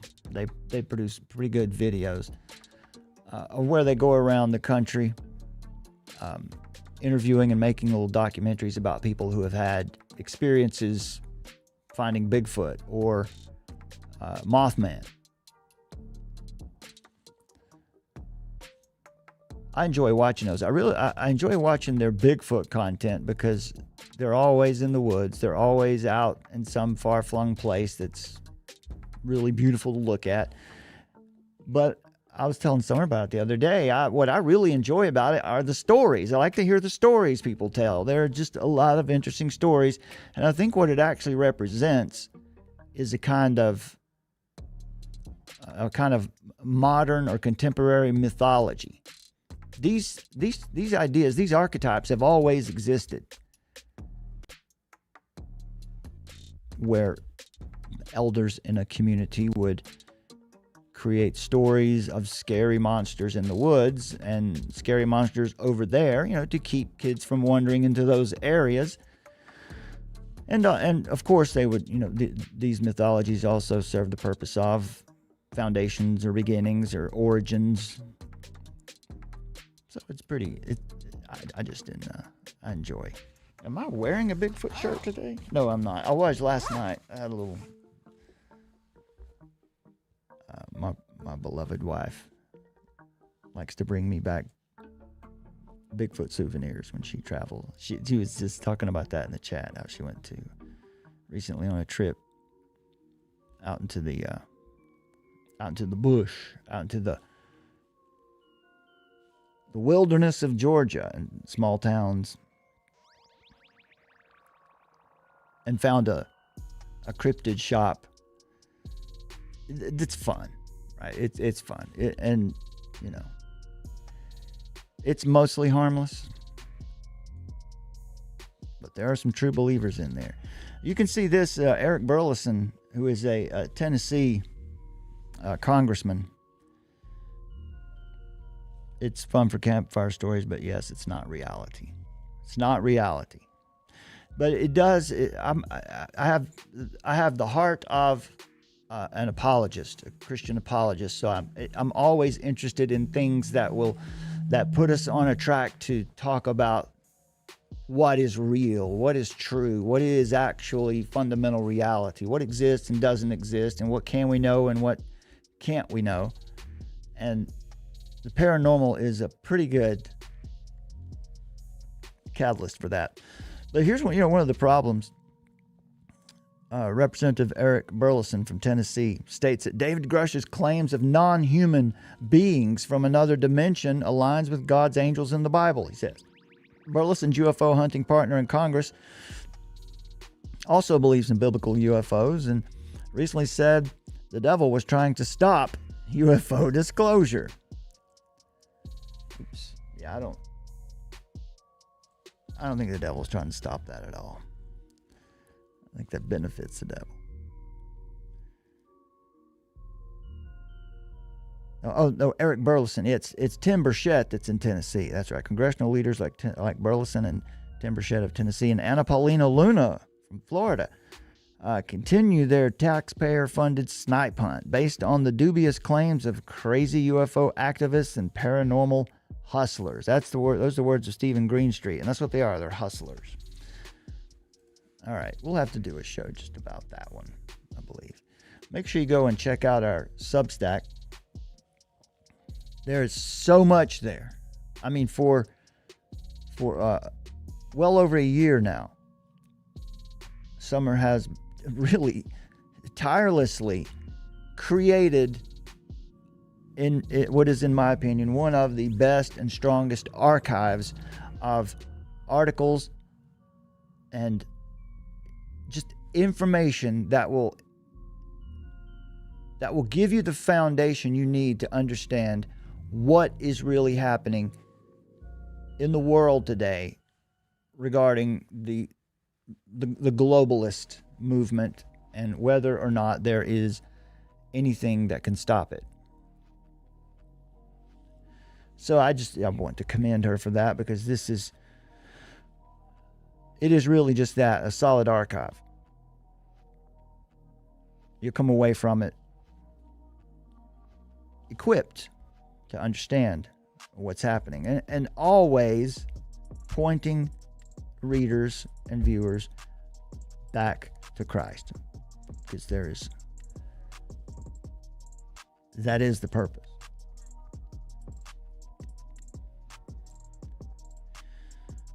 There last night, this was the video we did last night. Joe Kent thinks Trump is compromised, and he said, from what he said, that's pretty much what he believes, that Trump is so influenced by Israel that he's become compromised. And I put this in the thumbnail to want to spark people to maybe come in and challenge, disagree, or agree with some of the things that we said last night, because I don't think Joe Kent is a good actor. I think he is. I think he's quite problematic. In fact, I'm not sure that he's sincere.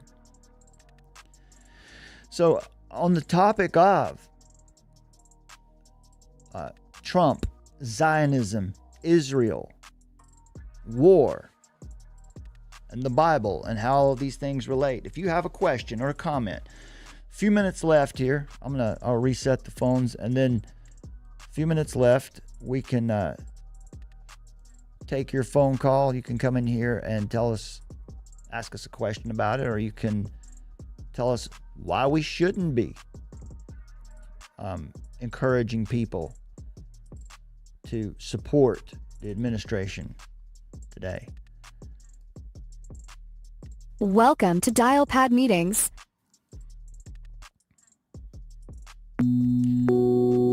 Summers put the phone number in the chat. area code 781-448-4324, and your PIN number is 69331, pound sign. Put the pound sign at the end of the PIN if you'd like to join us.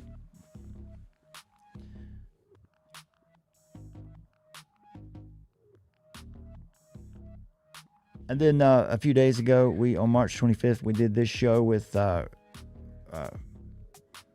Reverend Matthew Littlefield, Brisbane, Australia.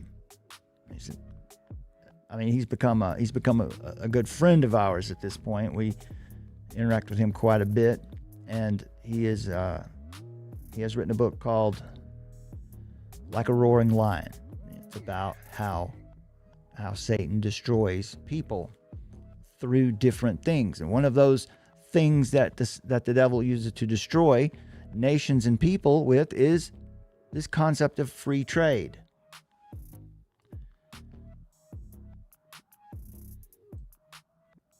You can see all about that in that show. And of course, that's one of the primary topics that we've been discussing here for the past couple months. Is because when you look at the liberal international order, what we actually call the New World Order, it's based on this imperial system of free trade that always benefits the industrialized nation, the dominant nation. And so we went in last night into I was solo on the show last night, so I just took the opportunity to go in and build the best case that I could for why Joe Kent is suspicious, why I don't trust what he's doing, because it's not difficult to see what's going on. We earlier showed you this right here from the National Security Strategy, which states their position on, Iran, the Middle East. As this administration, it's about energy and how Iran's presence in the Middle East has been stoked up, provoked, and allowed to exist by this globalist, internationalist system to control and manipulate energy prices. And this is what the strategy says. As the administration rescinds or eases restrictive energy policies and American energy production ramps up, America's historical reason for focusing on the Middle East will recede. And so the point here is that if Trump is successful in what he is doing and in this foreign policy strategy, there will be no need for these endless quagmire wars in the Middle East.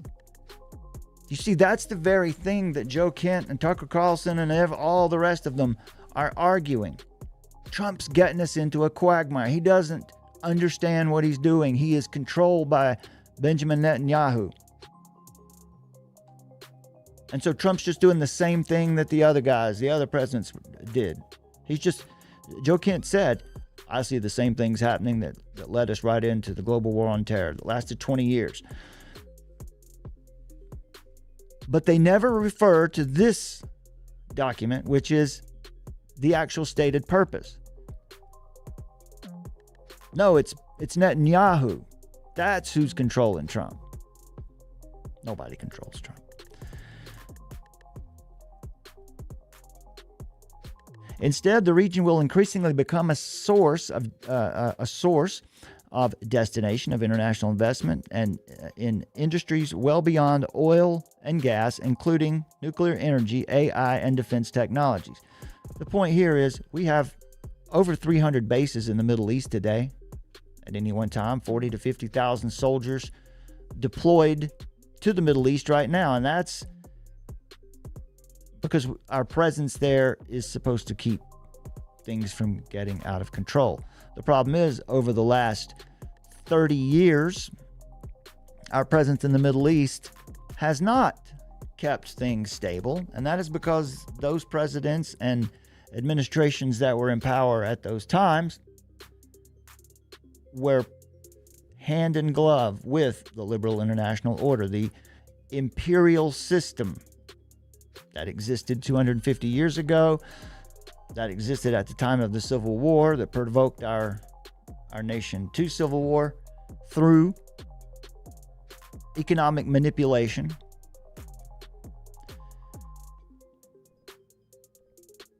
Taking out Iran is important because Iran has been their main instrument of influence over global energy flows. And when Trump talks about, this is the article that Patrick Wood wrote, saying that that Trump's war in Iran is about global trade, except no other narrative. He's not wrong in his title. It is about global trade, but certainly not in the sense he thinks. Patrick Wood writes and asserts that Trump is setting up the technate. He's setting up a global technocracy. That's what he's being used to do, they say. Except for the fact that when you read his foreign policy strategy and then the actions that show that they're actually acting this out, that this is what they're following, you see very clearly that no, that's not the case. As Summer says often in her works, primary sources, that is how you can get to a clear understanding of anything. That's what good research is about you going to primary sources. And in this case, the national security strategy is the primary source that explains exactly why Trump is doing what he's doing in Iran, why he did what he did in Venezuela, and why it is not what they say it is. Crystal says Trump, let's see, let me pull this back up. Crystal says, I think Trump knows what he's doing. I think he's trying to get America back on track. He's been deporting illegal aliens, working on lowering crime, trying to get us less dependent on other countries. That's exactly right. The point is dependence. Breaking America's dependence on the liberal international order. How did we become economically dependent, and why? On the globalist system. Through a process of deindustrialization, managed decline of our nation. That was to promote globalism. That was so that to bring the United States down, bring the American people down, then we can have globalism, which that is not in the best interest of all the people of the world. It's only in the best interest of the oligarchs at the top of it who run it and control it. But we said all of that last night.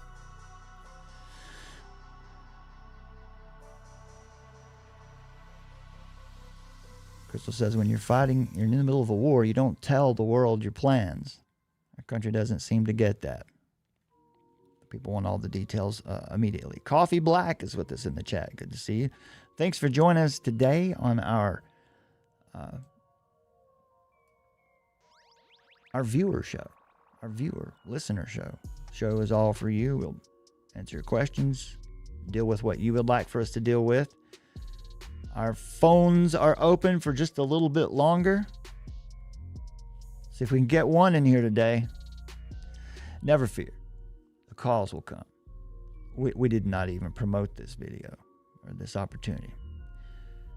But we will. It's been an experimental show, and next time we will promote it a couple days in advance so people can plan to be around and call in. And, we'll have this system available too during our other live shows, and maybe we'll have some call-in segments there too. And over time, these calls will come. Not worried about it at all. Thanks for joining us, Coffee Black, 1057. Coffee Black says you got to save the stranger, right? The sojourner. They'll probably help you save the pet too. Got to save the stranger. I see. You're answering the question, right? Yeah, our two moral dilemma questions for today. Coffee Black is answering the moral dilemma questions that we had for you today. I'll also have one of these kinds of moral dilemma questions or something to use for the theme. We've had several answers on these today. Was dropping the atomic bomb on Hiroshima, was it immoral? The better question that I think, we'll bring this back up later. Your beloved dog and a complete stranger are drowning in a lake. You have the ability to save one or the other, but you can't save both. Who do you save? And why? When I looked up, I found this when I was looking through some polls some Pew Research polls the other day. It was Barna polls, actually. And Dennis Prager uses this question also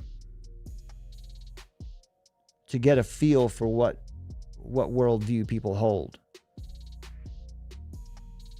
And over half of the people polled said they would save their dog over the complete stranger.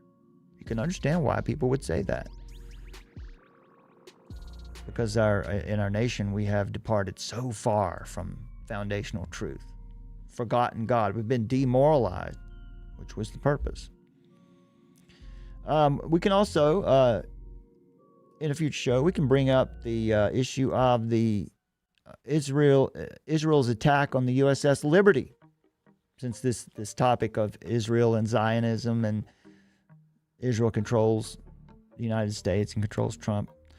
We'll bring that up next time too. I'm curious if anyone has any strong opinions about the USS Liberty. USS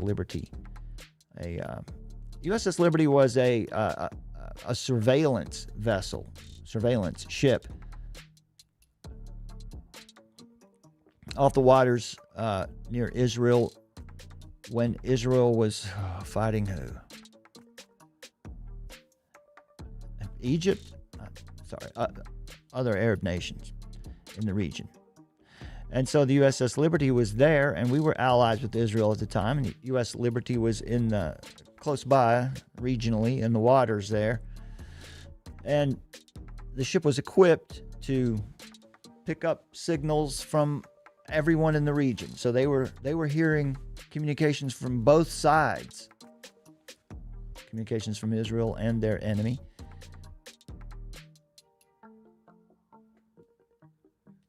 And then at some point, the Israeli military ran an air attack on the USS Liberty. I think it killed 38 soldiers on the ship. 38 Americans were killed, attacked by Israel. That part of it is a fact. Why? Why did they bomb the ship? Israel bombed the ship. They did it, and then immediately, they were followed it up with their apologies and all. But nonetheless, they did do it. And this is one of the issues that people use as a linchpin for why Israel is evil, bad for America, controls America, because we didn't do anything to Israel about that. There was no response from the U.S. on that. Israel did end up making large monetary payouts to families whose soldiers were killed, but so what do you think about that? A lot of people are aware of the story of the USS Liberty being attacked by Israel. It was a brutal attack. Not only did they attack the USS Liberty, the president at the time, there were other American ships and assets in the region that could have quickly and easily come to the defense of the USS Liberty. But the president told them to stand down. And so they used that to say that, well, see, the USS has an odd relationship with Israel. We let them get away with anything. They control us. Those presidents were controlled by Israel and all of that. Because he didn't even let our military help. These guys just died there. Could there be any more to that story than just that? Is there anything else that people are missing? When people use this story as one of their main arguments for why Israel is treated differently and why Israel has so much power and control over the United States, these are usually the same people that talk about the presence of the deep state in United States politics and government. Right? The influence of intelligence agencies and permanent Washington, people who are unelected and have such strong influence over the U.S. government, right? It's clearly exist, right? They're very, very quick to talk about the deep state today. The problem is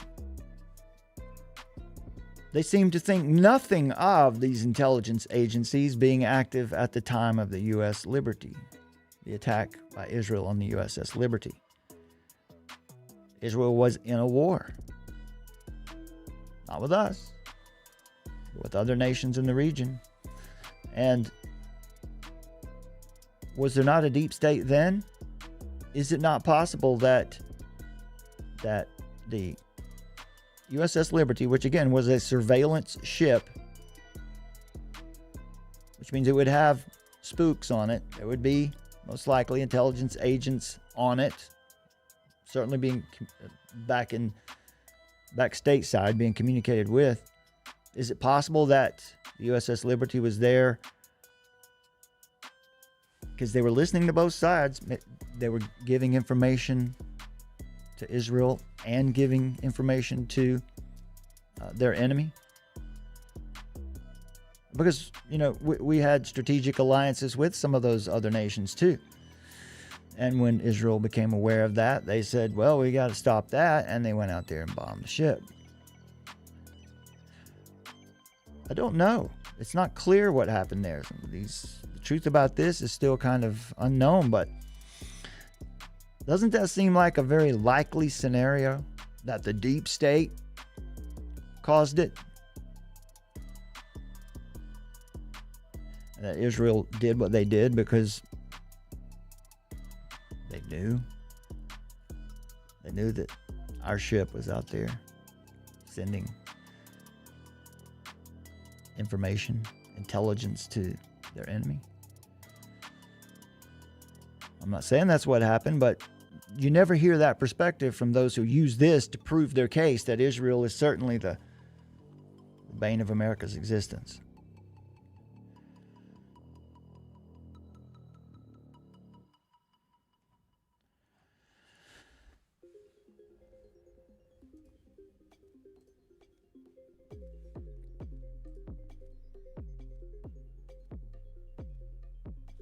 All right, I'll finish this up today with another one of Summer's recent articles.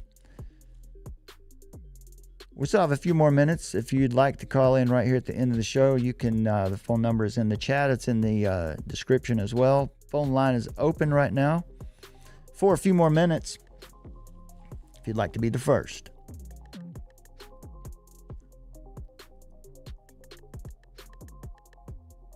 Actually, we did this topic recently as well, right here. Why is Tucker Carlson dividing the MAGA base with fallacies and provably false claims?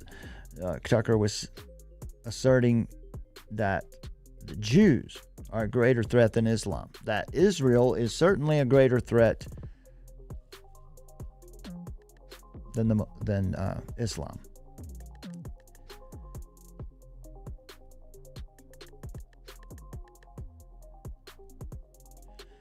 Not Iraq 2.0, another article that if you want to get a grasp on what the truth behind the administration's military actions right now are. Crystal has answered moral dilemma question number 1. Was the bombing of Hiroshima immoral? Crystal says, doesn't think it's immoral. It ended the war, but also don't know a lot about it. That's a very important statement to make. that is far too rare these days. When there's a topic that you don't know a lot about, the right and good thing to do and the honorable thing to do is to say, well, you know what? I'm not sure I understand all of everything about this issue. When someone says that to you, that's indicating a person who's honest.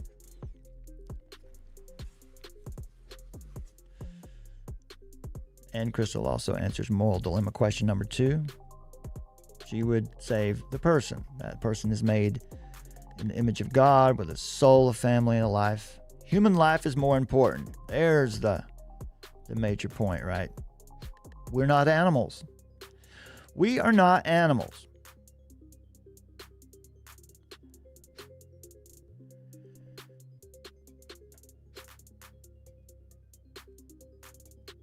I think that's probably a good place to take us out today. That particular point right there. Let's do that.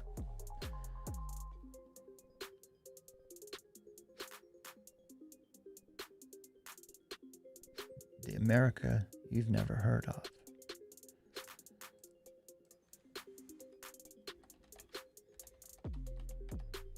The America you don't yet know. Yeah, let me take us out with this. I'll go ahead and close up the phones for today.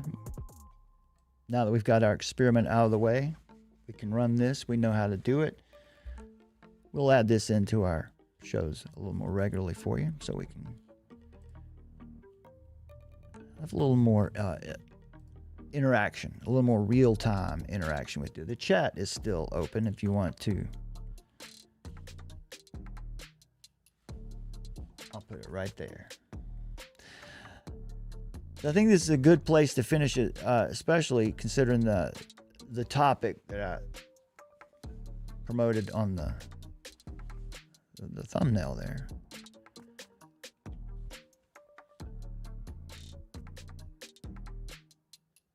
I want to share this article from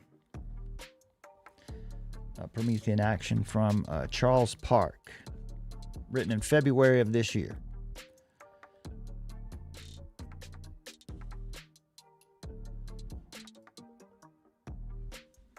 Let me pull it up so you can see it. Summer, if you've got a link to that article, The America You Don't Yet Know, let me know what the title of it is so that I can show your article instead. So I'm gonna share the points from this article.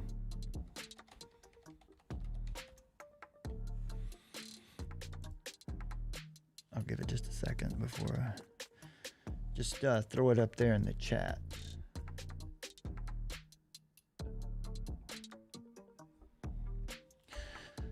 So this is the title.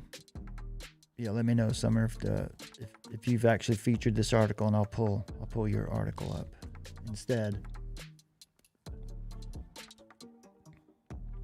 So we'll finish it up with this. The America You Do Not Yet Know. President Trump reestablished the 1776 Advisory Committee to Restore True American History, a paper that reveals a lost 400-page manuscript proving America's founders drew their ideas from Leibniz, not Locke, fighting for intellectual independence decades before 1776.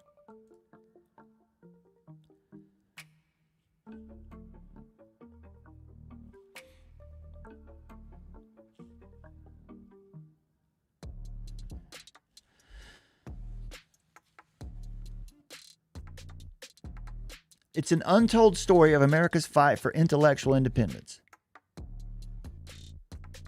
Right? This was the point we've been trying to make to you, that what this administration is actually fighting for in a return to the American system is that we would break free from the dependence on this globalist system, this imperial system. This, what we know as globalism today, existed in 1776 as the British imperial system. All of the economic tactics are the same.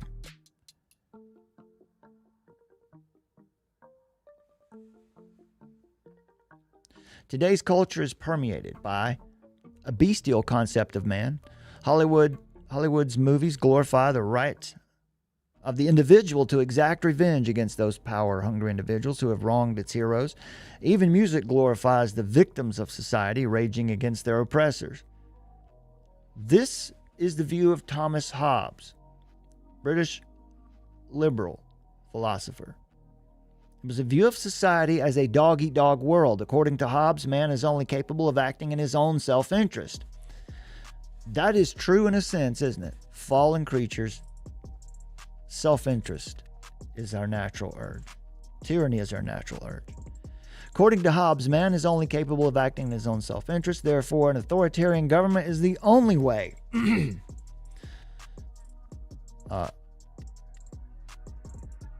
to restore order through a social contract. There we go.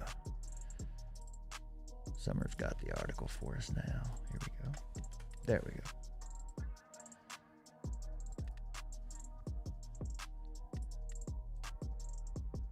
Yep. Okay, that's it. I thought that might be what it is. Not Iraq 2.0 plus. Trump ain't Israel's chump. So, yeah, this is about the strategic break from the forever war playbook and the imperial system behind it. This is another article. There are two articles with the title Not Iraq 2.0. The original one that explains why war on Iraq is not a repeat of Bush era, Obama, Clinton era policy.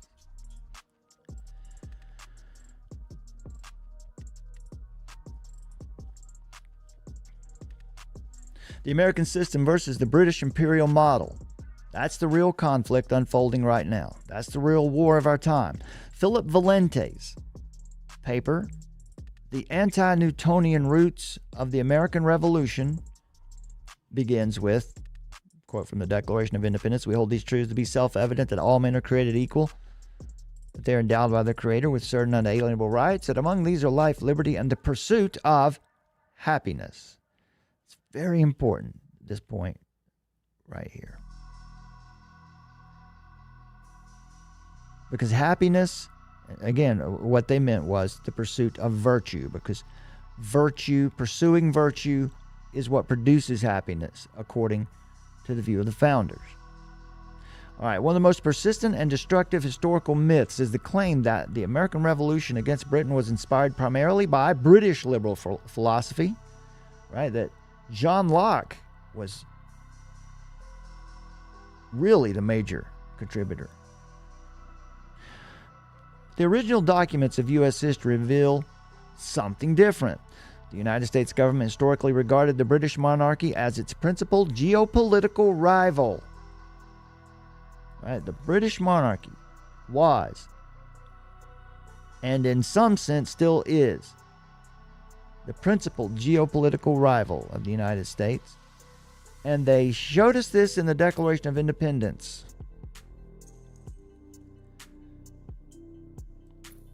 Even as late as the 1930s, the mid-30s, the United States was maintained a contingency plan for war against British aggression known as War Plan Red. Today, what we call that is the war on globalism. It's the same principle.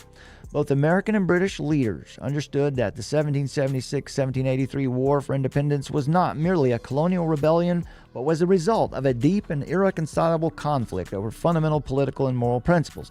In this sense, the struggle reflected a broader and recurring clash between two competing systems, two visions of reality, two visions of mankind. And here are two documents that are fascinating to read, because they will explain to you the debate that was occurring right up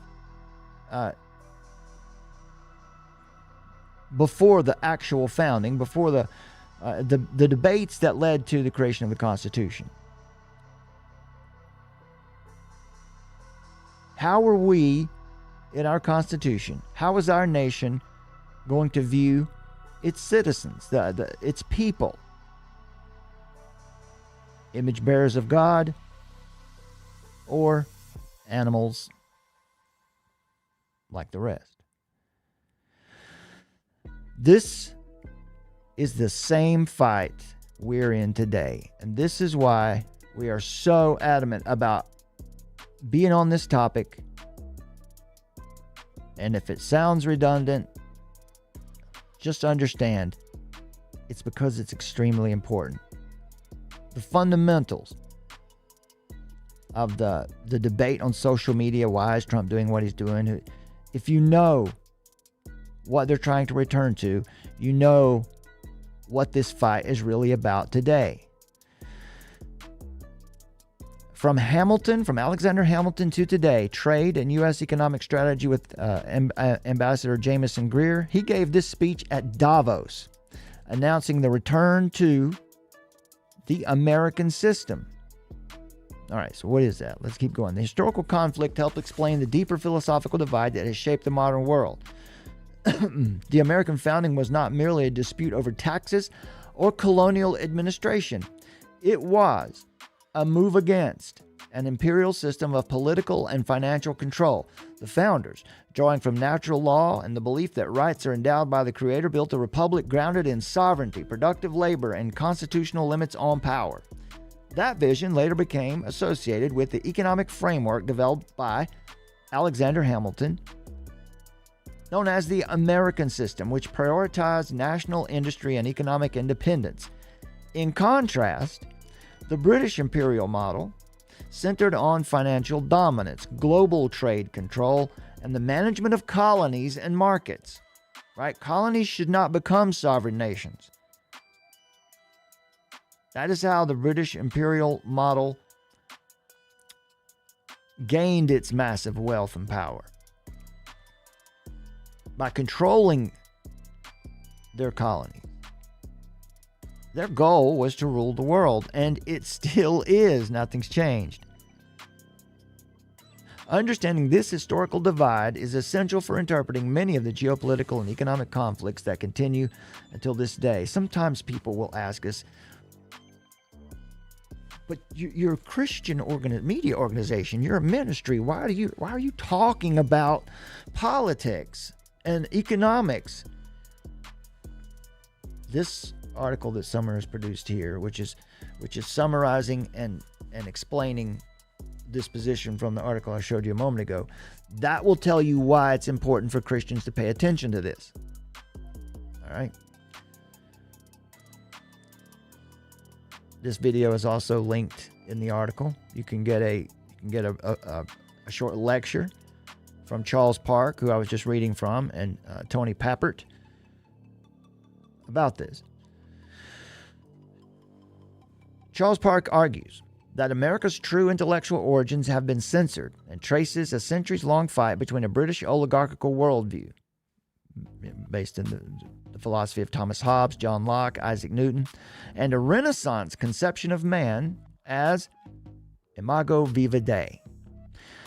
He highlights President Trump's January 25, 2025 order reestablishing the 1776 Advisory Committee and centers the presentation on James Logan's suppressed 1730s manuscript titled On the Duties of Man, rediscovered in the 1970s by Philip Valente. Right, and Summer mentioned that we actually, she got us a copy of, it's the Logan book? Actually, one of these is that hard to find, but she got us a copy of On the Duties of Man, right? She'll tell me. Here's the point, though. This 400-page manuscript, rediscovered. Why was it hidden? Well, Park says Logan, influenced by Gottfried Leibniz, who mentored Ben Franklin to refute Thomas Hobbes' social contract theory and John Locke's empiricism, which is really utilitarianism, What this particular philosophy says is that the way we determine what is moral is that which creates the most good for humanity. There's a problem with that because you have no ultimate standard to determine what is good. So ultimately, it will be those elites or those people with the money and the power. They will decide what's good, and therefore they will be able to tell you what your rights are and be able to restrict and limit you based on that, not on any eternal principles. And also Newton's vacuum theory, which views man as, or this British liberal philosophy used Newton's vacuum theory to view man as a kind of just an atom. Human beings are just atoms clashing together, shaping the early American intelligentsia and later the American system of economics. Leibniz's influence on the founders is central. His economic science was adopted by the founders of the United States and incorporated into what Alexander Hamilton was the first to name the American system of political economy. So this is very important. You have been hearing us, and you will hear us more, refer to the American system. So this will give you a definition of what we're talking about. This is the system that the Trump administration is working to restore, the American system of political economy. It means economic independence. It means that the people come first, the American people. This economic science was adopted in explicit opposition to the doctrine of the British East India Company's Adam Smith and formed the basis of the economic policy on which the constitutional republic was founded. Why am I doing it? Look at me. You don't want to see me. So silly. All right. And this book too, we have a copy of this book, Secret Affairs by Mark Curtis. This will show you how, this will give you the evidence and the receipts for what we're telling you here, that Iran is a primary tool, as they say, the main chess piece on the board, on the imperial system, the globalist chessboard in the Middle East. Many conservatives who are now criticizing or even considering abandoning Trump Republicans at the midterms over Iran appear to be misreading this moment. The problem is not necessarily bad intentions. It's something far, far older that goes deeper. So here's what you have to know to understand all of the things we're saying and the rant that I gave last night. Here's your checklist for you. If you actually want to understand what's happening right now, geopolitically and domestically, stop following headlines and start studying strategy. Most commentary today is reactive noise. Real analysis begins with primary documents, historical frameworks, and strategic doctrine. And I shared this piece from the National Security Strategy with you already. The goal is to remove the conflict from the Middle East. Peace through strength. How can you have peace if you don't remove the source of the destabilization?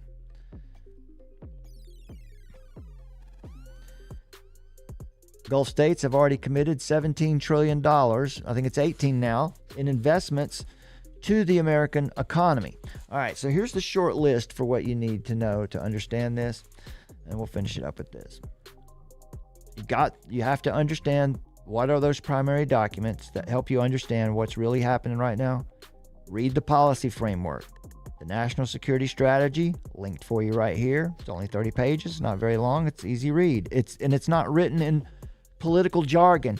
It's readable. It's accessible. It was written that way so that American citizens could all read it and grasp exactly what was happening, what the plan was. This is why it's so frustrating. You didn't hear Sean Ryan or Joe Kent. You don't hear Megyn Kelly or any of these people, Tucker Carlson. None of them refer to this actual policy statement that would actually show them why Trump is doing what he's doing. And that it will not lead to more quagmires and endless wars, but it will stop the cause of them. Also, the National Defense Strategy put out in January. You can see that right here. ending radical indoctrination in K-12 through 12 schooling. See that document here. President Trump released it in January of this year. An executive order. He signed an executive order reestablishing this advisory committee to restore America's true history for the nation's 250th anniversary. We say this a lot here. The first schools established in the colonies were established to teach children the Bible, the worldview, the Christian worldview, and to teach them critical thinking so that they could defend their liberty. They would be able to see when a tyrant was afoot and put him down. They would know who to vote for when an election came up, because they would be critical thinkers and they would be grounded in the Christian worldview. These documents explain the administration's worldview, which is nation-state sovereignty, strategic competition, economic security, and the rejection of globalist governance structures. If you haven't read these, you're analyzing the situation wrong. You're not looking at policy, you're reacting to narratives. All right? You have to understand a little bit about the Monroe Doctrine. Established the Western Hemisphere would not be subject to external imperial control. Modern policy discussions increasingly echo this principle as global power competition intensifies.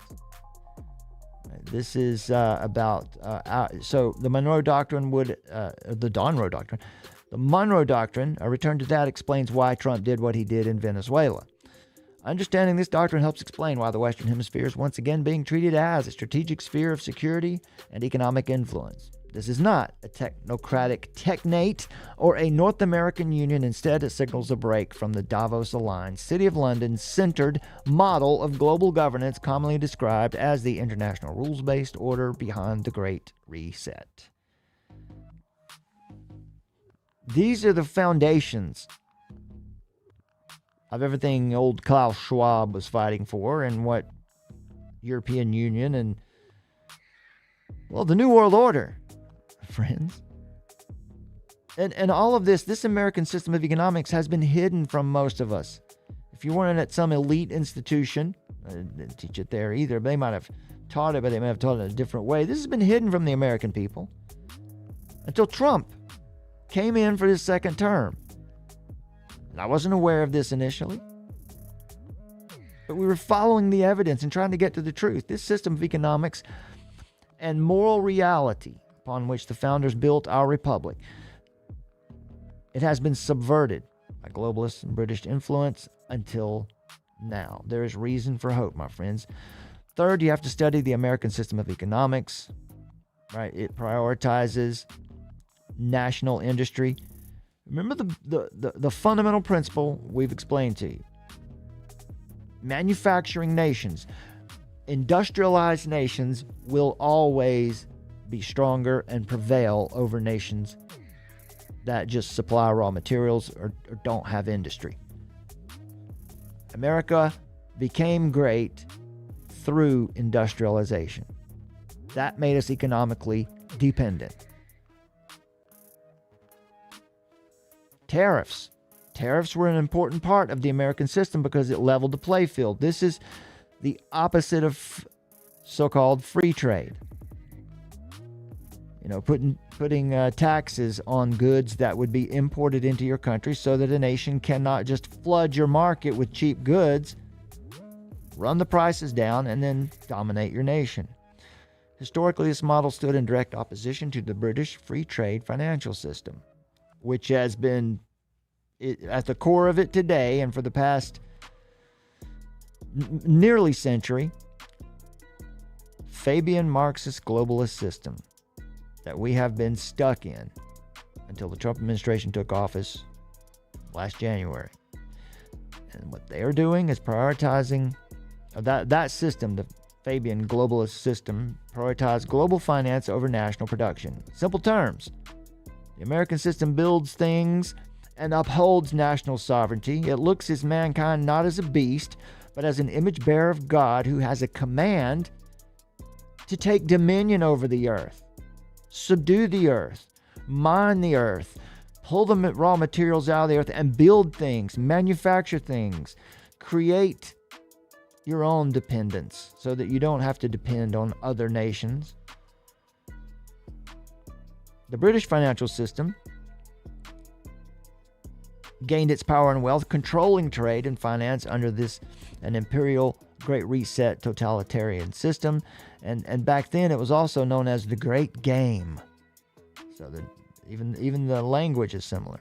Understanding that conflict explains why trade policy is being reorganized right now. You can see all of this laid out in 1876. This was earlier than that, but this was published in 1876, a collection of Henry C. Carey's letters to the London Times, where he's arguing for the American system, arguing against their system of free trade, which is really just a weapon. Pay attention to the symbolic signs. One example widely discussed by analysts is the prominent placement of Alexander Hamilton imagery in the White House and the Rose Garden, also on the money. But recently Trump put some statues in the Rose Garden. One of them was Alexander Hamilton, a signal pointing directly to the economic philosophy behind current policy moves. Political symbolism is used to communicate strategic intent to those who understand the historical reference points. Right? It seems like people are really only obsessed with occult symbols. They want to know all about the occult symbols and things that are Masonic. But Satan doesn't own symbols. Symbols can be used to represent the antithesis to those things too. The fifth point: listen to what the people are saying. Listen to what Trump and Vance and Rubio are saying. Listen to James Greer's presentation at Davos. It's linked right here in this video. Listen to what Scott Bessant is constantly saying. They're emphasizing economic sovereignty, reindustrializing America, rejecting fully the ideology of managed decline or degrowth. So all of this points toward a restructuring of the global economic order. Take the time to read and listen. That's what research is, right? People say, I've been doing some research on this topic. What they mean is they watch somebody else's YouTube video on it. Look at these primary documents. Listen to what the administration is saying. Hold them accountable to it. But stop listening to the hot takes, 30-second sound bites, and social media influencers. Also, watch how globalist institutions are reacting to this. That's one of your biggest clues. Who is it that's panicking about it? Like the Chatham House, one of the main, for decades now, one of the main British foreign policy think tanks. They have been openly discussing whether the traditional Western alliance system is fracturing, right? And they're freaking out. And while they're freaking out, they mention figures like Lord Palmerston. It was Lord Palmerston. This is around the time of the Civil War, or just before. He was in London. He's an aristocrat in London. One of those people that Henry C. Carey was writing to. He emphasized that nations have permanent interests, not permanent allies. So if you're looking for a nation out there who says they're our ally but treats us like a strategic enemy, I would look toward these folks rather than obsessing on Israel.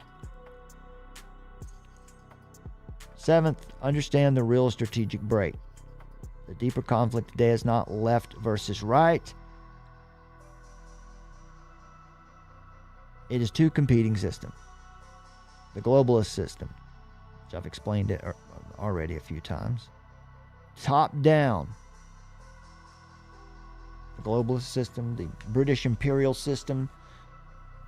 The globalist system is an iteration. It's the evolution of the British imperial system. It is top down. It empowers the ruling class. to put themselves in the position to dispense rights. Because man is a beast to be managed. He is not made in the image of God. So they can guide and restrict the collective by their arbitrary standards. And then there's the other system, the American system, the nation-state system, which is God-ordained since the Tower of Babel. It's a bottom-up system that empowers the population through truth, beauty, and goodness. It empowers the individual with life, liberty, and pursuing virtue, self-governance, self-determination. If you understand that conflict, you will understand much more about what it is the administration's doing, because they're quite clearly, this is what they're working for.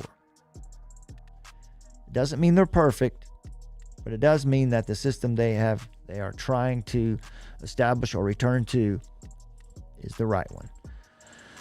So, if you want to understand the why behind the why, you've got to study the strategy, the strategic doctrine, the economic history, national security frameworks, the ideological conflict between global governance and national sovereignty. And we're going to keep teaching it to you here because we think this is absolutely important. Christians need to understand this because of the worldview war at the foundation of it. Everything else is narrative warfare meant to cloud the gravity of this moment. This administration must not lose the vote this November. We don't tell you who to vote for, folks. We just tell you what's at stake. We explain to you the fundamentals of the spiritual war. We hear this a lot, right? We're in the middle of a spiritual war. Weapons of our warfare are not physical. They're spiritual, for bringing down strongholds. And then some people use that to say, well, I don't engage in this because of that. But no, that's what this is. This is that spiritual war.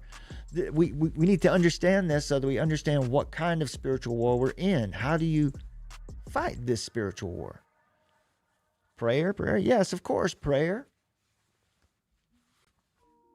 But you have to do something. Christians are commanded to go, therefore. Make disciples of the nations, teaching them all that Jesus commanded. Matthew 20. Matthew, oh man, I'm getting tired. Yeah, it's at the end of Matthew where Jesus gives the Great Commission. The future of the Republic and the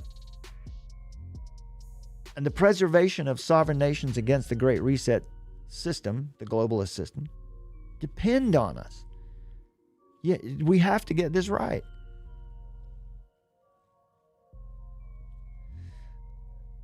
All right, it goes into more detail here. And I want you guys to go check that out for yourself because this last section gives you the detail you need to really understand why it is we're so fired up about what it is that we're trying to tell you right now. We're not obsessed with Trump or obsessed with politics. We are fighting the spiritual war.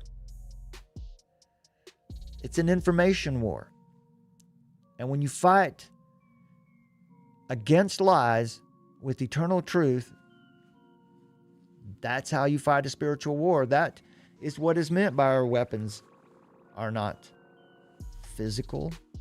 Our weapons are spiritual, that they bring down strongholds. And this globalist system, this worldview that man is a beast, that it's all founded on, that is a stronghold. That is one of the devil's strongholds, and it's taken over the minds of many for years. I used to believe this way.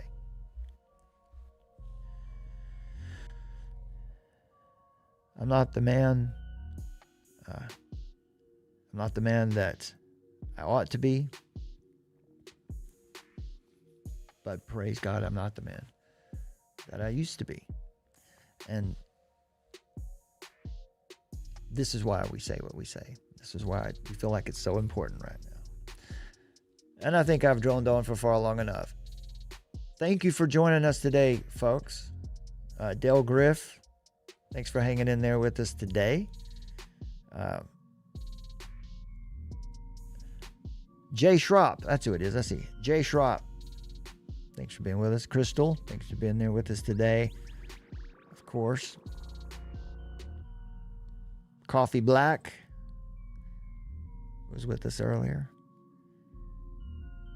And everyone else who joined us today. So keep your eyes out for just join us on our shows. We'll probably make this a segment in our shows going forward, but we'll have these Friday call-in shows where you can call in and debate, complain, ask questions, prove me wrong. If you're someone who thinks that we're doing the wrong thing, please come tell us why you think that, and let's talk about it. Tell me why we're wrong, and if you can show us with the truth, we will change our minds when the truth requires it.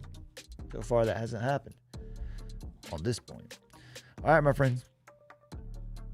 Thanks for being with us. God bless you. We'll see you here again very soon.